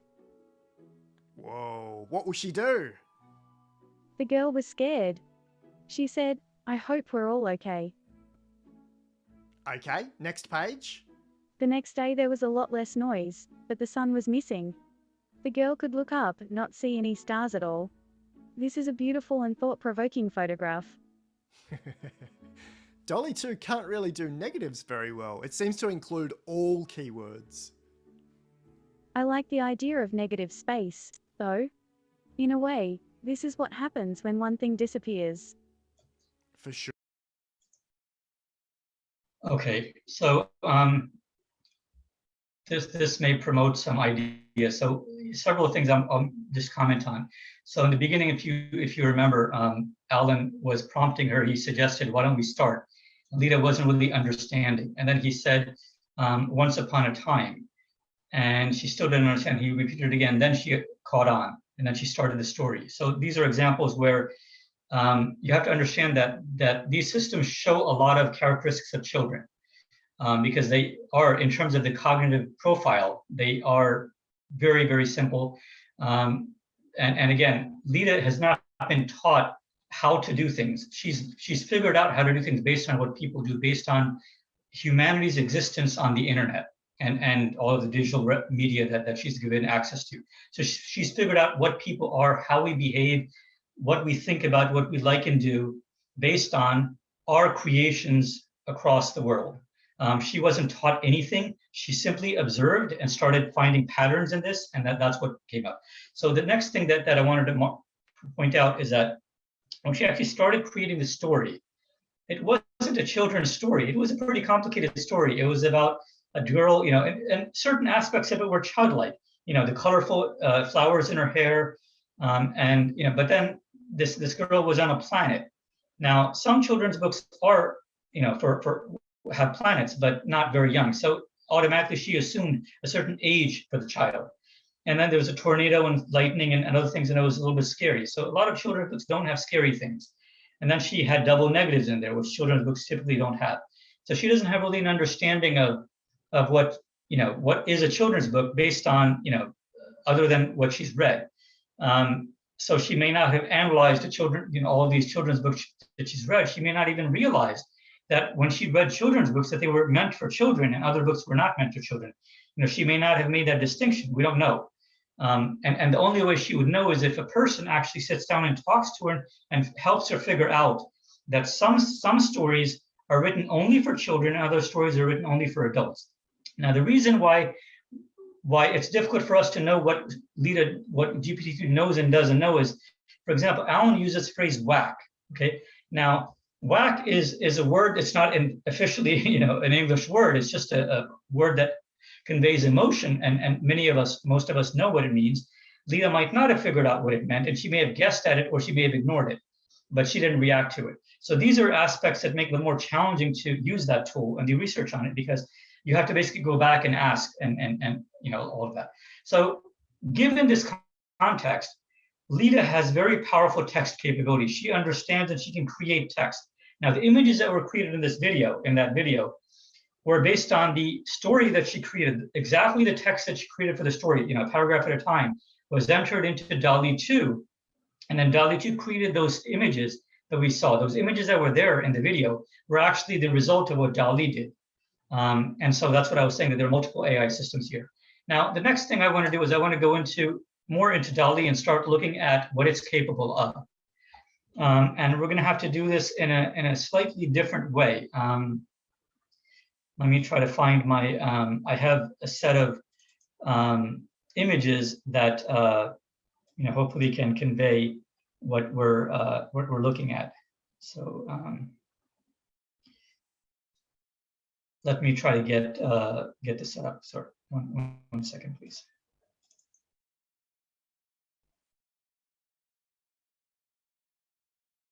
I'm trying to make this large enough so that it will be visible to everyone. Okay, so let me share screen, and this is going to be, so what I'm doing here is I'm looking at the DALL-E mini system. Okay, so the DALL-E mini system is based on the DALL-E system, which was a year old, and the mini system is a much simplified version of DALL-E. Okay, and so the prompt that I gave for this is a chair in a garden. Okay, so I typed in a chair in a garden, and this is what DALL-E mini gave. Okay, now this doesn't necessarily look like a garden. It looks like weeds and plants behind it. Okay, which is fine. And it actually gives 9 different versions of the prompt. So I typed in that prompt, and here are the 9. I think for this I have all 9 of them. Later on I won't have all of them. So this is another one that has sorry, and we can actually zoom in on this to try to see the extent of it. So so the chair looks pretty realistic.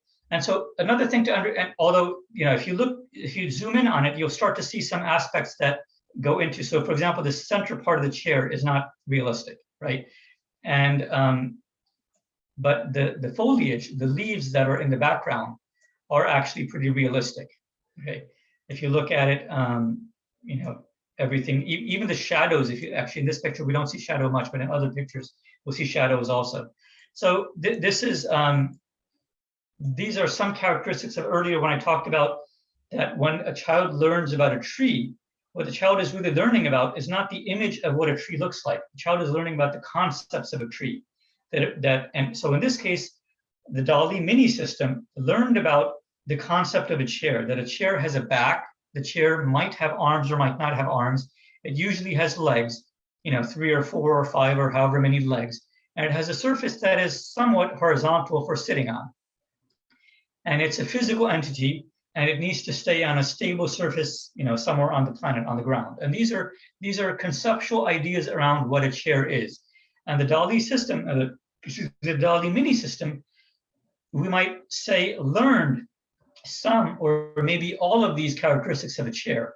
And so when I typed in a chair in a garden, okay, that's the prompt at the top, a chair in a garden. Okay, that's exactly what I typed into the system. And so what that means is the system, and the system is similar to GPT-3, it's a simpler system, but it tried to figure out what these words mean. A chair is obvious, in, right, inside, or, one entity within another entity in a garden. So it has to understand what a garden is. It has to understand that a garden typically have plants. So what you'll see is let's go to the next image. And this image also has a different type of chair. But what you'll see is that each of these have completely different types of chairs. Although, I forget who it was, but somebody asked the question around, will it simply give you a similar type of image? Now, in this case, this system doesn't have the breadth of training images that the DALL-E system has. The same prompt entered the DALL-E system would not give you a similar type of garden. Now here, actually, the garden is not as similar as you might think. Here, there's some concrete or some other type of surface in the background. This is a different type of bush, but all of these systems have almost like a large hedge in the background, which obscures the background. And that may be because these are characteristics of English gardens.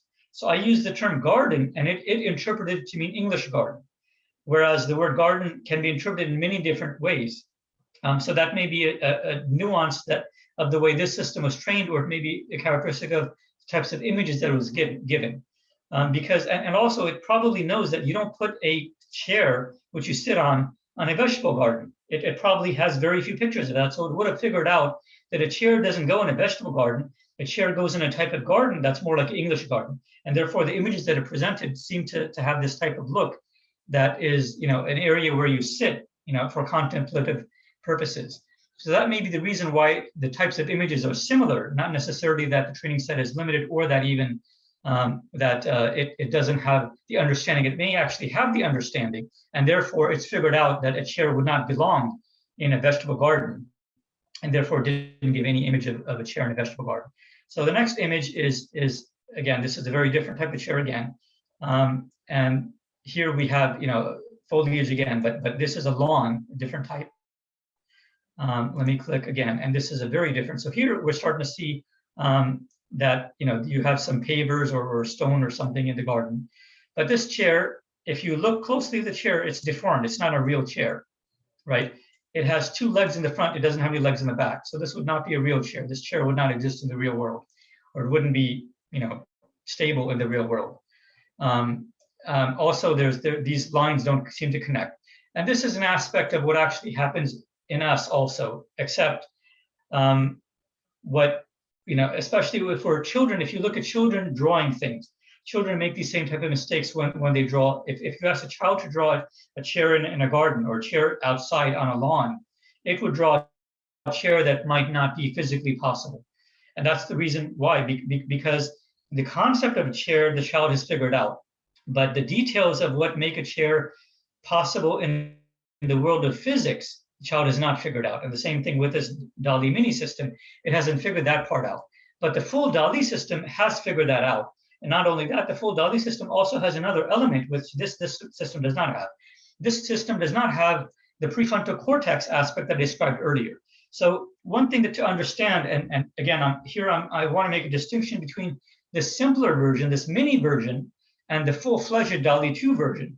Now, I don't have images that I can show from, actually the videos that I had linked have many video images from the full version of that system, but you know, not a chair in a garden. So the full version Dali 2 system, it has what we would call the analog to a prefrontal cortex, or at least a simpler version of a prefrontal cortex, in the sense that it does two things for itself.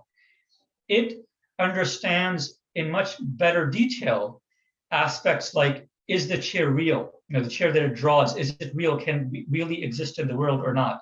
So it would never come up with a chair that only has two legs and that would topple over, or that's missing critical aspects like the back, you know, things like that.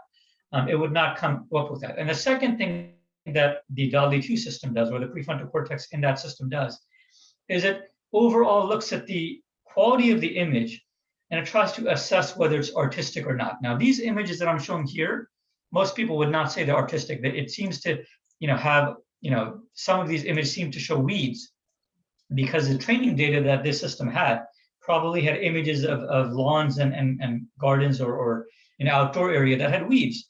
And it doesn't know the difference between a garden should not have weeds versus a garden should have weeds. It hasn't been told that. And especially doesn't know the aesthetics of what makes a good picture.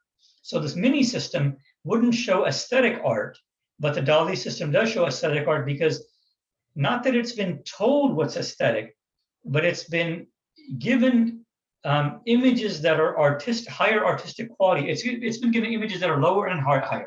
It's been given the full gamut of images that people create, but it's also been given the nuanced understanding, or it's been told that certain images from certain sources are more artistic than other images. So based on these differentiators within the image set itself, it was able to figure out, Dali 2 was able to figure out what people consider to be aesthetic aspects of images, and also not just aesthetic in terms of pleasing, even more challenging concepts of aesthetics or art, in the sense that it understands art that's edgy, and it understands art that's avant-garde, it understands art that's bleeding edge. It understands these concepts, because if you ask it for an image of a chair in a garden that's edgy, it will give you a truly edgy image, you know, that artists would give. So it understands these concepts from a visual perspective.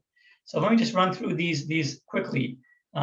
So this is a much more realistic chair. Again, we see, you know, overgrown grass in the background, because probably the image set, and it doesn't understand. Here's another image of, actually there's another image in the background, but another chair in the background, but that's not fully formed. This chair seems to be fine. This is actually connected here. It's a very faint. Now, let me explain one thing about this, what's happening here. This is not pulling images out of its memory.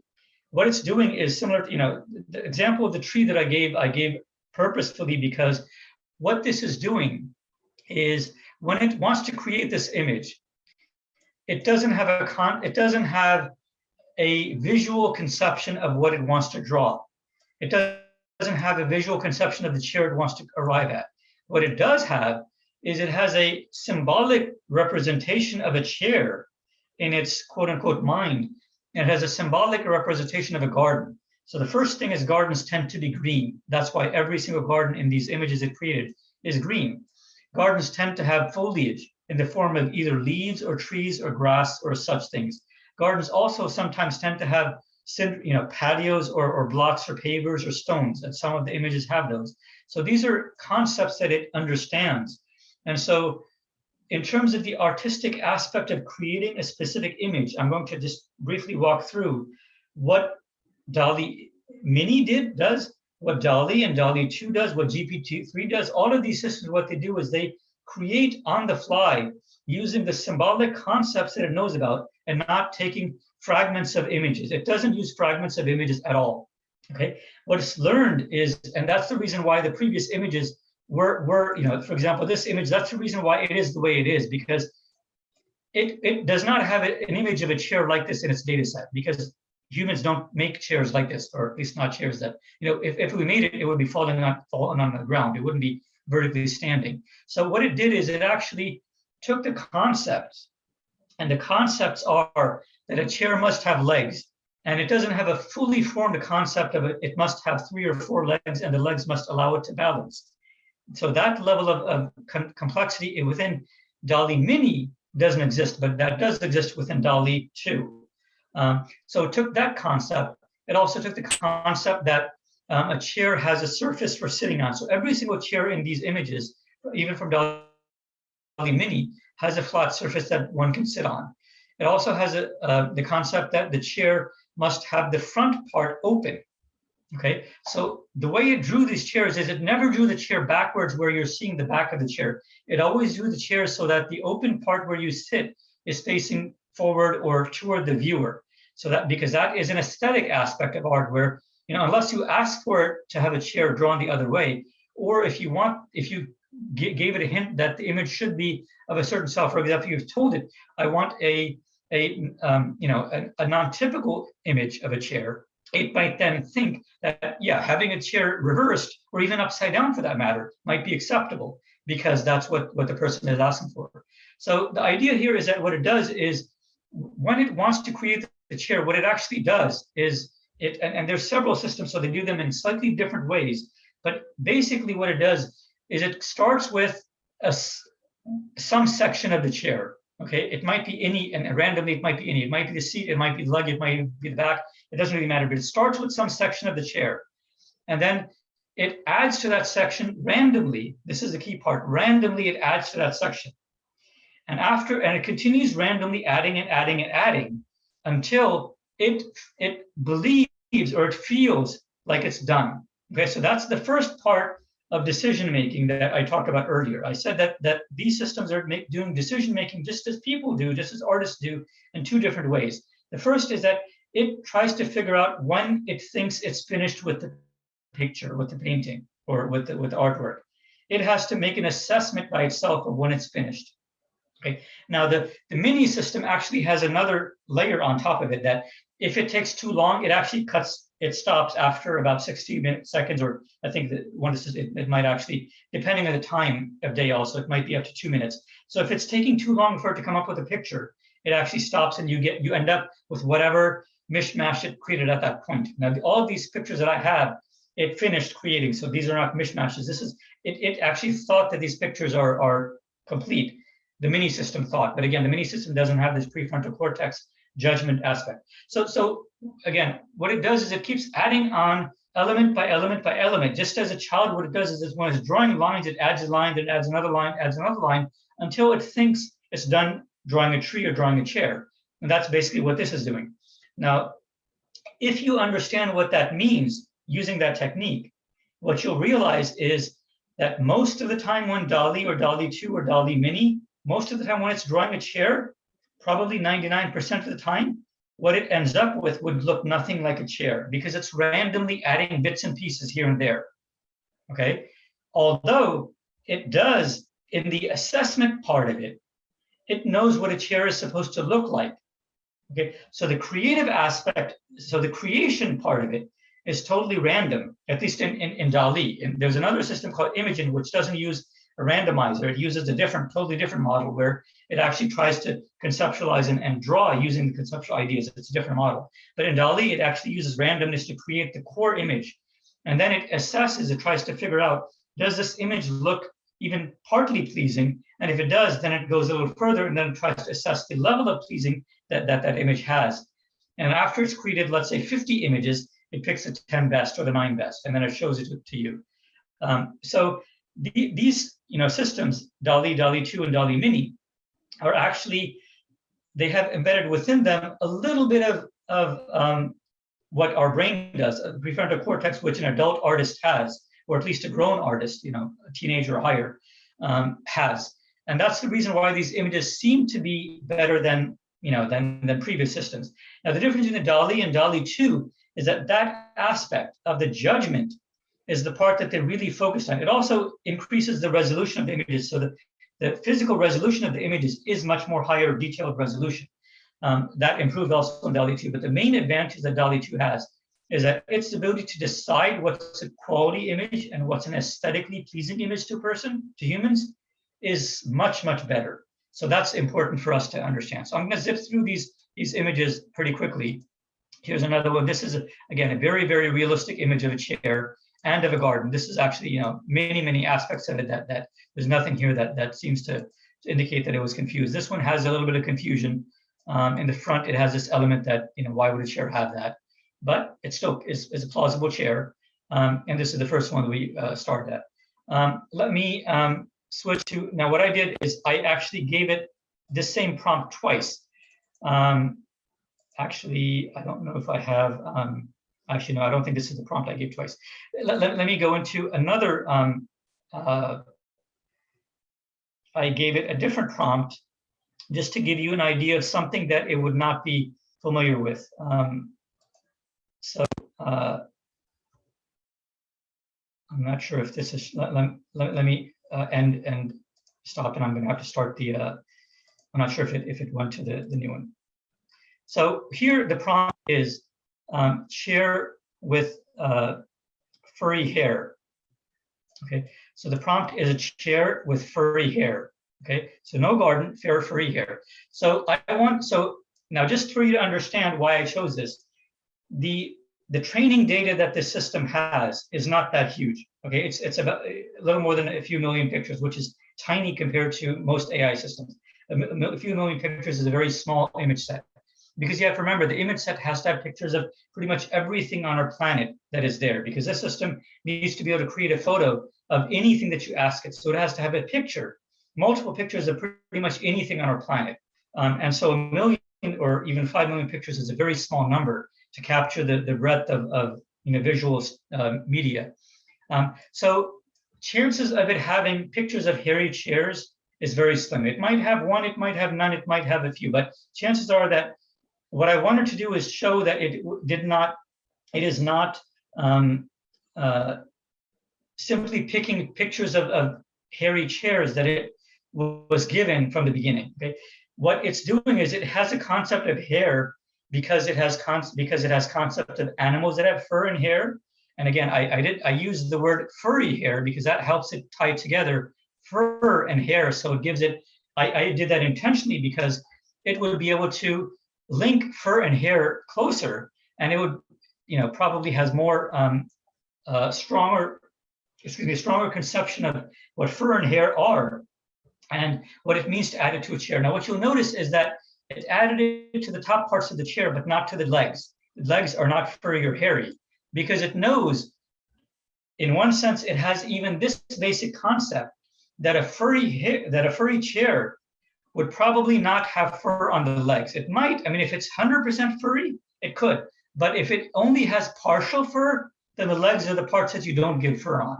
So that is realistic in that sense. Here's another picture. So this is similar, but here's a chair, but this is much longer hair, and the legs do have fur. And again, you have to remember the background is white because I didn't give it any white background, so it chose arbitrarily a white background for these. This is a gray color. This is not the same picture. Different here. You can see that the legs are black. Seems to be metallic legs, and the fur is extremely long here. It definitely seems to be a different picture. This is again a different picture, and here it seems to be on a carpet indoors. So it knows that chairs tend to be also, are indoors. And here it's quite difficult for us to tell where the sitting surface is. But if you can focus, this seems to be a little flat surface here. And these parts are kind of, hanging off the edge. This is a more 60s style settee, where it has one armrest on one side and the other armrest is not there, in a flat surface. So this is a different type of chair. So it has a more sophisticated concept of chair. This is a concept where it put the hair only on the backrest, not on the surface. So it understands that it has artistic flexibility. So this is an example where it exerted its artistic flexibility. So what you notice that none of these pictures are really that similar. The length of fur, the color of the fur, where it's putting the fur, the type of chair, all of these aspects are different in every picture. The fact that the type of fur it's using probably is more an artifact that For a chair, it has to have a certain amount and length of hair, and maybe the types of animals that it has in its database have hair of this type. So it's kind of concocted this.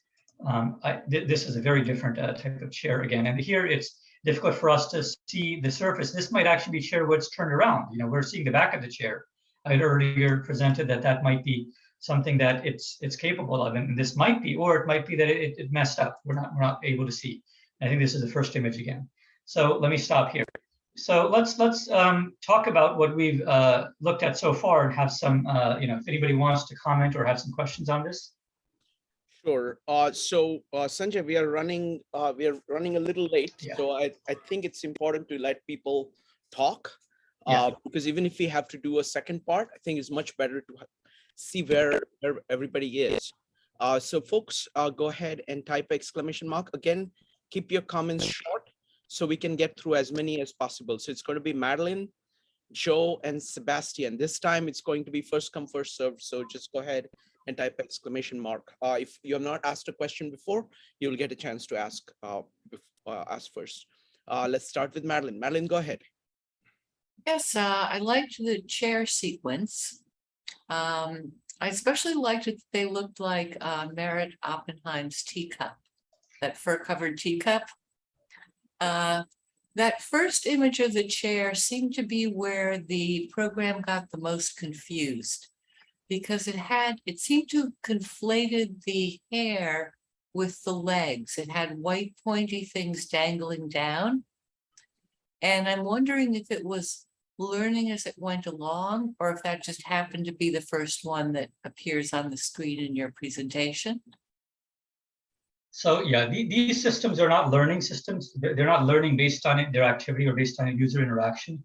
But the order it puts them in is random. Basically, is like I said, it inside its mind, it creates hundreds of pictures. Well, it creates thousands of pictures, tens of thousands even. It's very, very fast in doing it. And then it goes through and tries to filter out the ones that it thinks are most matching the prompt. And then this system doesn't have a very strong sense of human aesthetic, but whatever sense it has, it tries to apply that. And it gives 9 pictures as an output. And so I captured a picture of all of those 9, and it outputs them in the order that it created them. So there's no rhyme or reason behind it. It's not that it will sequence them in the best to worst or worst to best, nothing like that. But you're right, the first one, if you look closely, it seemed to have more than 4 legs. And that may have been that those extra appendages might have been legs, or they may have been aspects of fur. It's not clear. But and again, this system, it was the Dali mini system, which is not that sophisticated. It was created by a moderate level researcher in the field, just one person, and the training set is quite sparse. Next up is going to be Joe, Sebastian, George, and Mike. Joe. Yeah, thanks, Sanjay, for the presentation this evening. Just a really quick question. I mean, we saw the use of GPT-3 writing a short story.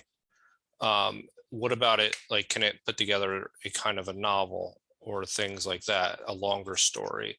And because that would be obviously a limitation, that it would require certain types of memory and understanding in order to put concepts together.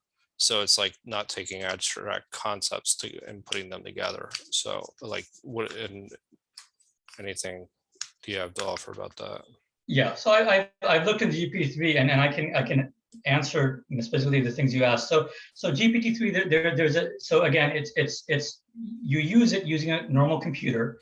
Although you have to tie into the AI model, you have that's hosted on a separate computer. So your computer is actually not where GPT-3 is running. They cannot run on a standard computer. It literally needs the most sophisticated supercomputers we have today to run on. And so what the limitation in that context is that at any given time, either the input that you give it, meaning the text that you type to it, or the text that it responds in, can be is limited by roughly what's known as 4,000 tokens, about 4,000 tokens. That's the limitation right now in the user interface of it.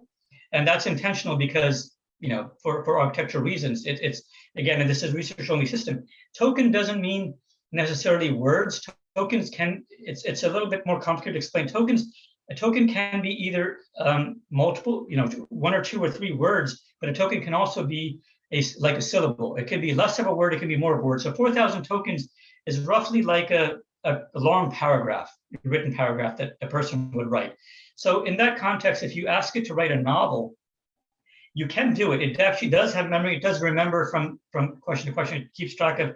So if you have a conversation with it, if you type something, it doesn't forget what you asked, and then in the next time you ask the next question, it remembers and it continues. So it has what we might call flow of thought, or a flow of. It's not consciousness in the sense we have consciousness, but it does have an understanding of the prior information that we've been communicating with. So it probably will be able to write a novel, but it would take you'd have to do it a paragraph at a time, take you a long time to do it.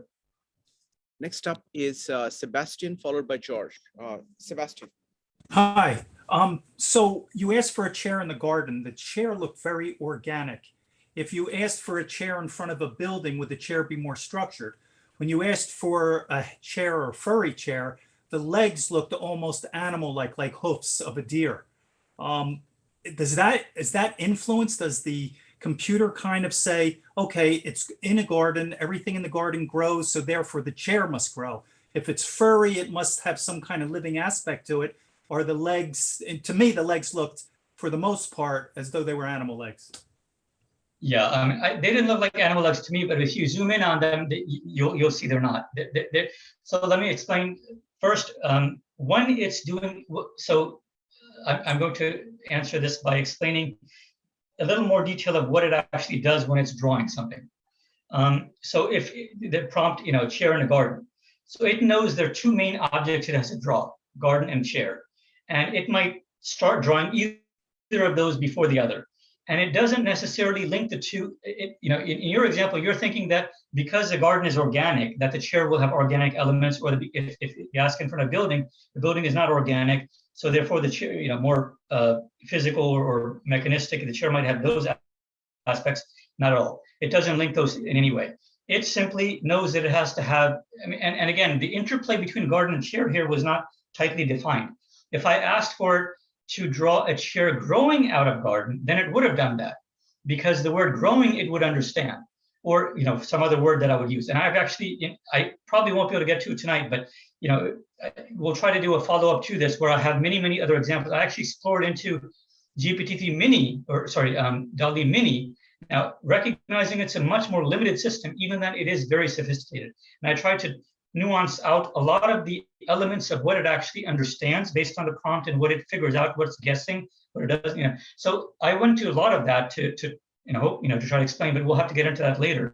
But in this case, it's not that the legs were organic or animal-like. The legs were basically no different than a chair leg. So what it does do when it's drawing is that it basically, in that simple case of a garden and a chair, it has two objects to draw and there's no link between them. Okay, simply one is in the other, in a sense, and it knows what in means, that it's resting in a three-dimensional space. Now, in the pictures, I didn't go into the shadow element, but it actually knows how shadows work also and lighting works. So if I asked for sun from the left side, it would have made sure the shadows were cast with the sunlight coming from the left side and the shadows were falling toward the right. It knows these types of elements, so it's more sophisticated. So it's actually drawing the shadow, it's adding in the shadow on its own. So what it's doing is, in this case, it simply had a garden and chair. It picks one or the two to draw first. So each picture it starts out of the thousands it internally draws, it picks either the garden or the chair. It draws a dot. Okay, now a garden it knows is probably going to be green, or elements around green, or certain color palette that exists in the organic world, in plant world. So it would pick a dot, first dot, using that color scheme, and then it would add a few more dots around it, and it would add me a few more dots until it starts to get something that resembles something that I can recognize. And if it doesn't look something like a garden, it would throw out that image. Okay. If it does look like let's say part of a leaf, then it will continue and do more. And let's say the second leaf it's drawing doesn't look like a leaf, it looks bizarre, it's going to throw it out again, it's going to start again. So because it's able to do this so quickly, it's basically doing it over and over and over. But the key part here is it's using its own judgment what is it, what looks like a leaf, because it has a concept of a leaf or a garden. And then once it's finished with that, then it decides I'm going to now do the chair. And it does the same thing with the chair, although it's probably, I don't know the detail of DALL-E Mini, but it probably keeps the garden image as one layer, and then it draws the chair on its own. And once it gets a chair that looks reasonable, then it tries to blend them together. Although it's actually, let me clarify that. It wouldn't draw it completely separately. It would draw it in the image, but it would keep a copy of the garden image undisturbed, without a chair, because if it has to throw it away, it goes back to the original image of that garden. It doesn't have to completely start the garden all over again. Once it has a decent representation of a garden, it would keep that, and then it would add a chair onto it. And if it doesn't like the chair it drew, it would throw it out and go back to the original garden it had. It would keep a copy of it until it gets an image with that garden. And then once it has a full picture, it would start on another full picture, and it would repeat that until it gets 9, and then it stops. So Thank hopefully you. that explains. Thank you. Next up is going to be George, followed by Mike. George. Thank you, Shrikant. Sanjay, you were mentioning the word randomness in relation to computer processing. I just want you to clarify that what you meant was that basically we haven't found the causes for why the computer would select one option versus the other, or are you?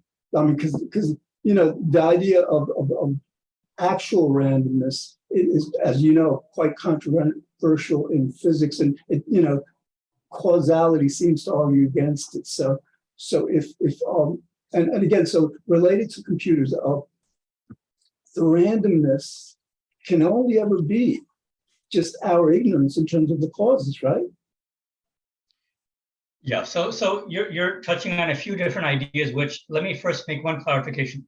In the context of the drawing, let me be clear, it is not randomly choosing. That's not where the randomness comes in.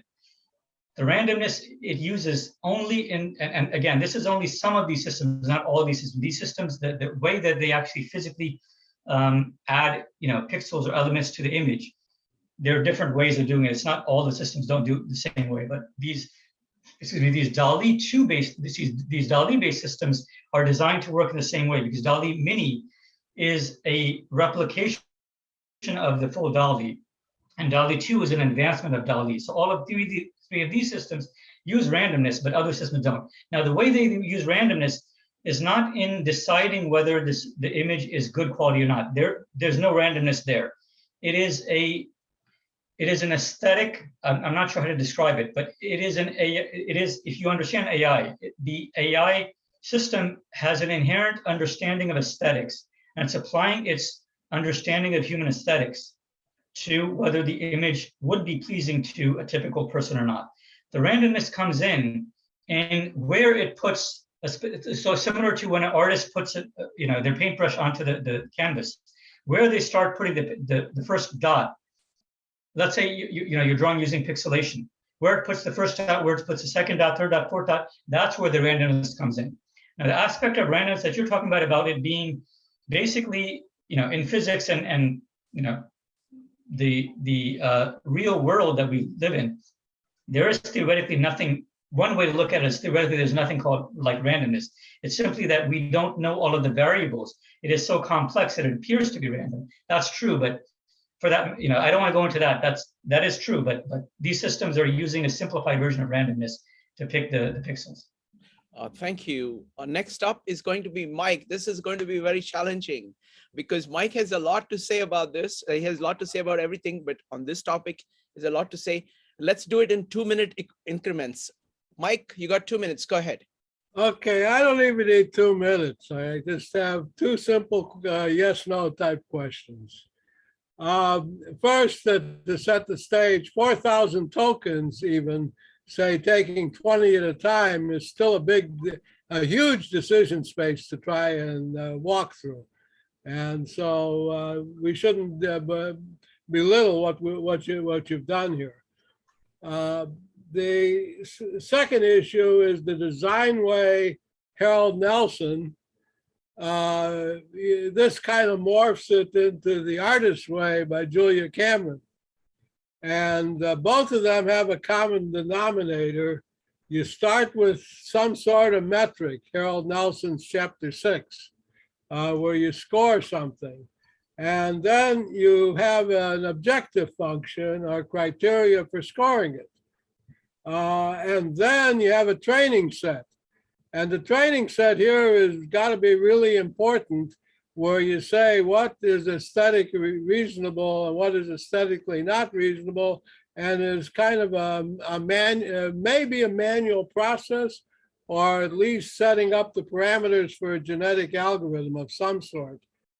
And then you have an evaluation set, and then you turn it loose on the universe.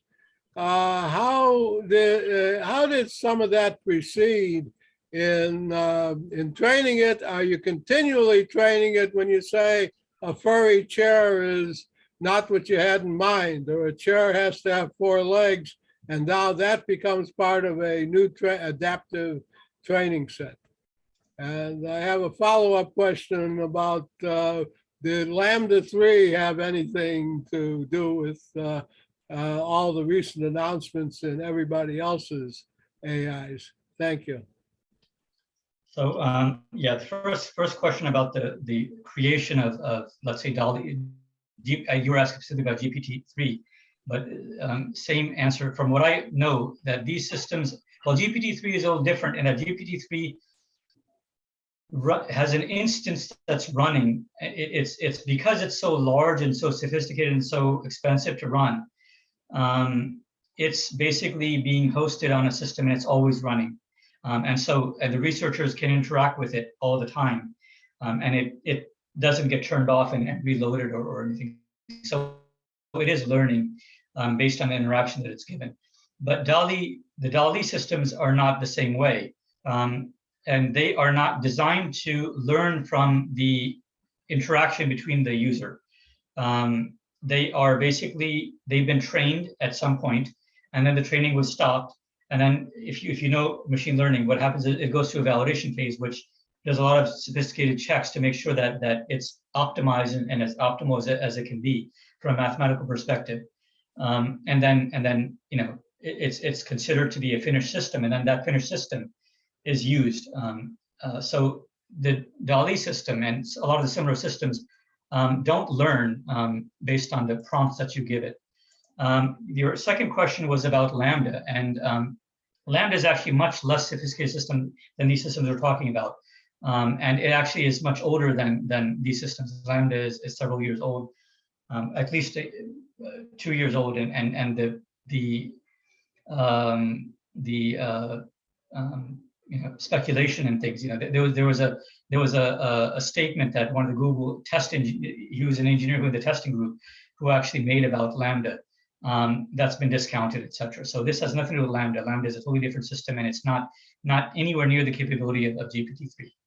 Although some Google people might disagree. The training set, though, how does it train to know that something is aesthetic or reasonable to start with, so it can keep going forward? So that's something the researchers haven't disclosed fully, because it is, again, that's a lot of the. So you have to remember, and this is cutting edge in neural network-based artificial intelligence. So they have not fully disclosed all the. I mean, their paper is pretty detailed, but I wasn't able to see that there clearly. Probably, I mean, I can speculate. I don't know if that's what you want, but I don't know for certain what they did. But there are ways that I can think of what they would have done. For example, so basically, what they did is all of the images that they had in DALL-E 2 had what are known as alt tags. So if you go on the internet, any image that's on the internet, almost every image on the internet has a textual description that is added by the person who either uploaded or created its, you know, somehow that image. Not all images, but a large percentage have that. And that is a pretty accurate representation of the image. So that's used in training.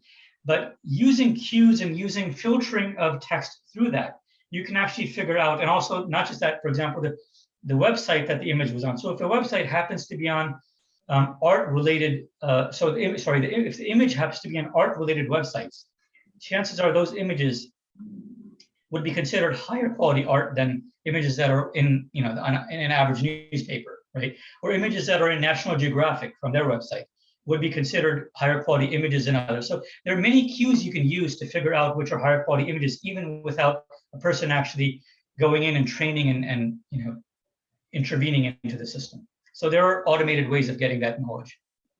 Thank you. Okay, Sanjay, it looks like there are no more questions. What I want to do is, instead of continuing, I want to give a preview of what you would like to cover in the second session, so people have an idea of what we've talked about and what remains to be talked about.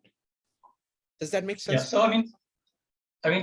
I can. What I wanted to do was go more into looking at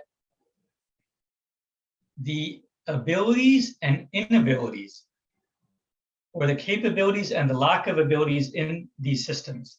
Okay, now I only have access to Dali Mini, and it is a weaker system than the full-fledged Dali 2. But the Dali 2 system is modeled, in some sense, it's modeled around how people create art. It knows about symbols, it knows about representation, it knows about language, it knows about color, aesthetics, proportion, angle, lighting, shadows, anything and everything that has, and it knows about artistic styles, not just the famous ones, but many of the, what an art historian would know about the various artists and styles throughout history.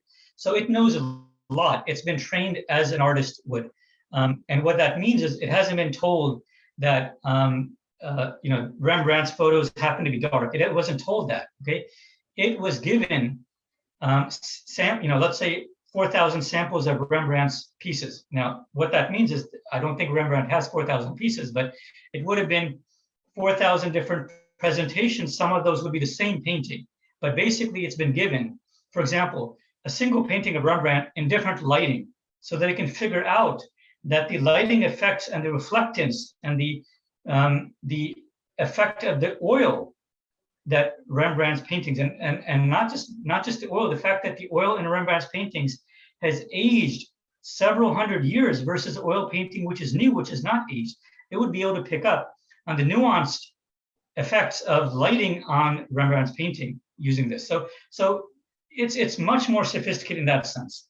So I won't be able to present all of those levels of detail and sophistication. What I will try to do is, using Dali Mini, which is a simple system, and this is the challenge I had, is how do I explain complicated elements of this complicated system using this cartoonish version of it.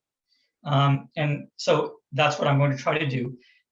Also, what I'm going to try to do is to tie in and show, based on the limitations that we see. For example, there are actually aspects of dreaming that came out of this, believe it or not. Okay, some of the images that I found have dreamlike qualities to them. Okay, and that shows why our brain acts the way it does.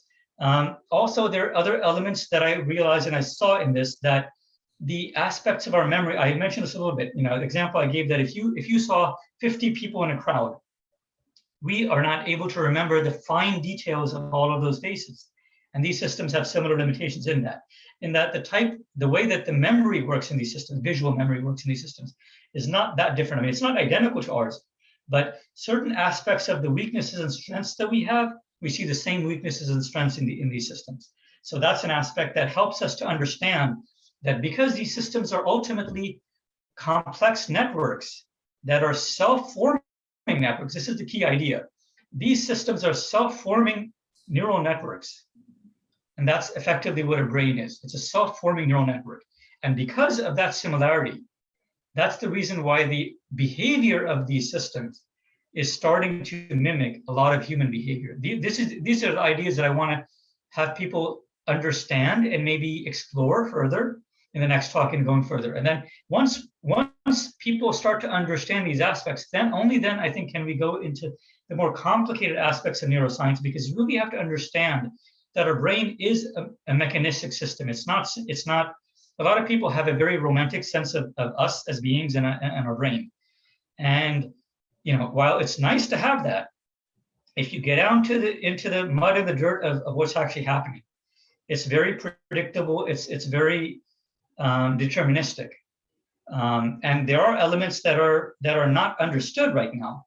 But all of the research seems to point us in certain directions, and that we'll learn more. But I want to present these aspects as part of this exploration of art and creativity using AI and us. Are you thinking of doing this next in August 24th? I'm not sure. I mean, what I want to do is I want to probably not, because it may be difficult for me to get all this together in a month. I will, if I can, I might, but I'm not. I don't That's think fine. it'll be That's next fine. month. I just wanted to check. So, folks, I am completely fascinated by this topic, and this is a very rich topic, and it is a way of expressing what is it that is human and what is it not that is not human, by trying to make things outside and saying, okay, it's comparing notes and seeing what. So it's a very powerful way of exploring this topic. So I'm just very delighted about it. If anybody would like to make very quick comments of what you got from this meetup, you're welcome to do that. Try to keep it under like 30 seconds, 45 second stops, or let's do 1 minute. 1 minute maximum. What did you get from this meetup? Just go ahead and type exclamation mark if you would like to let us know what you got.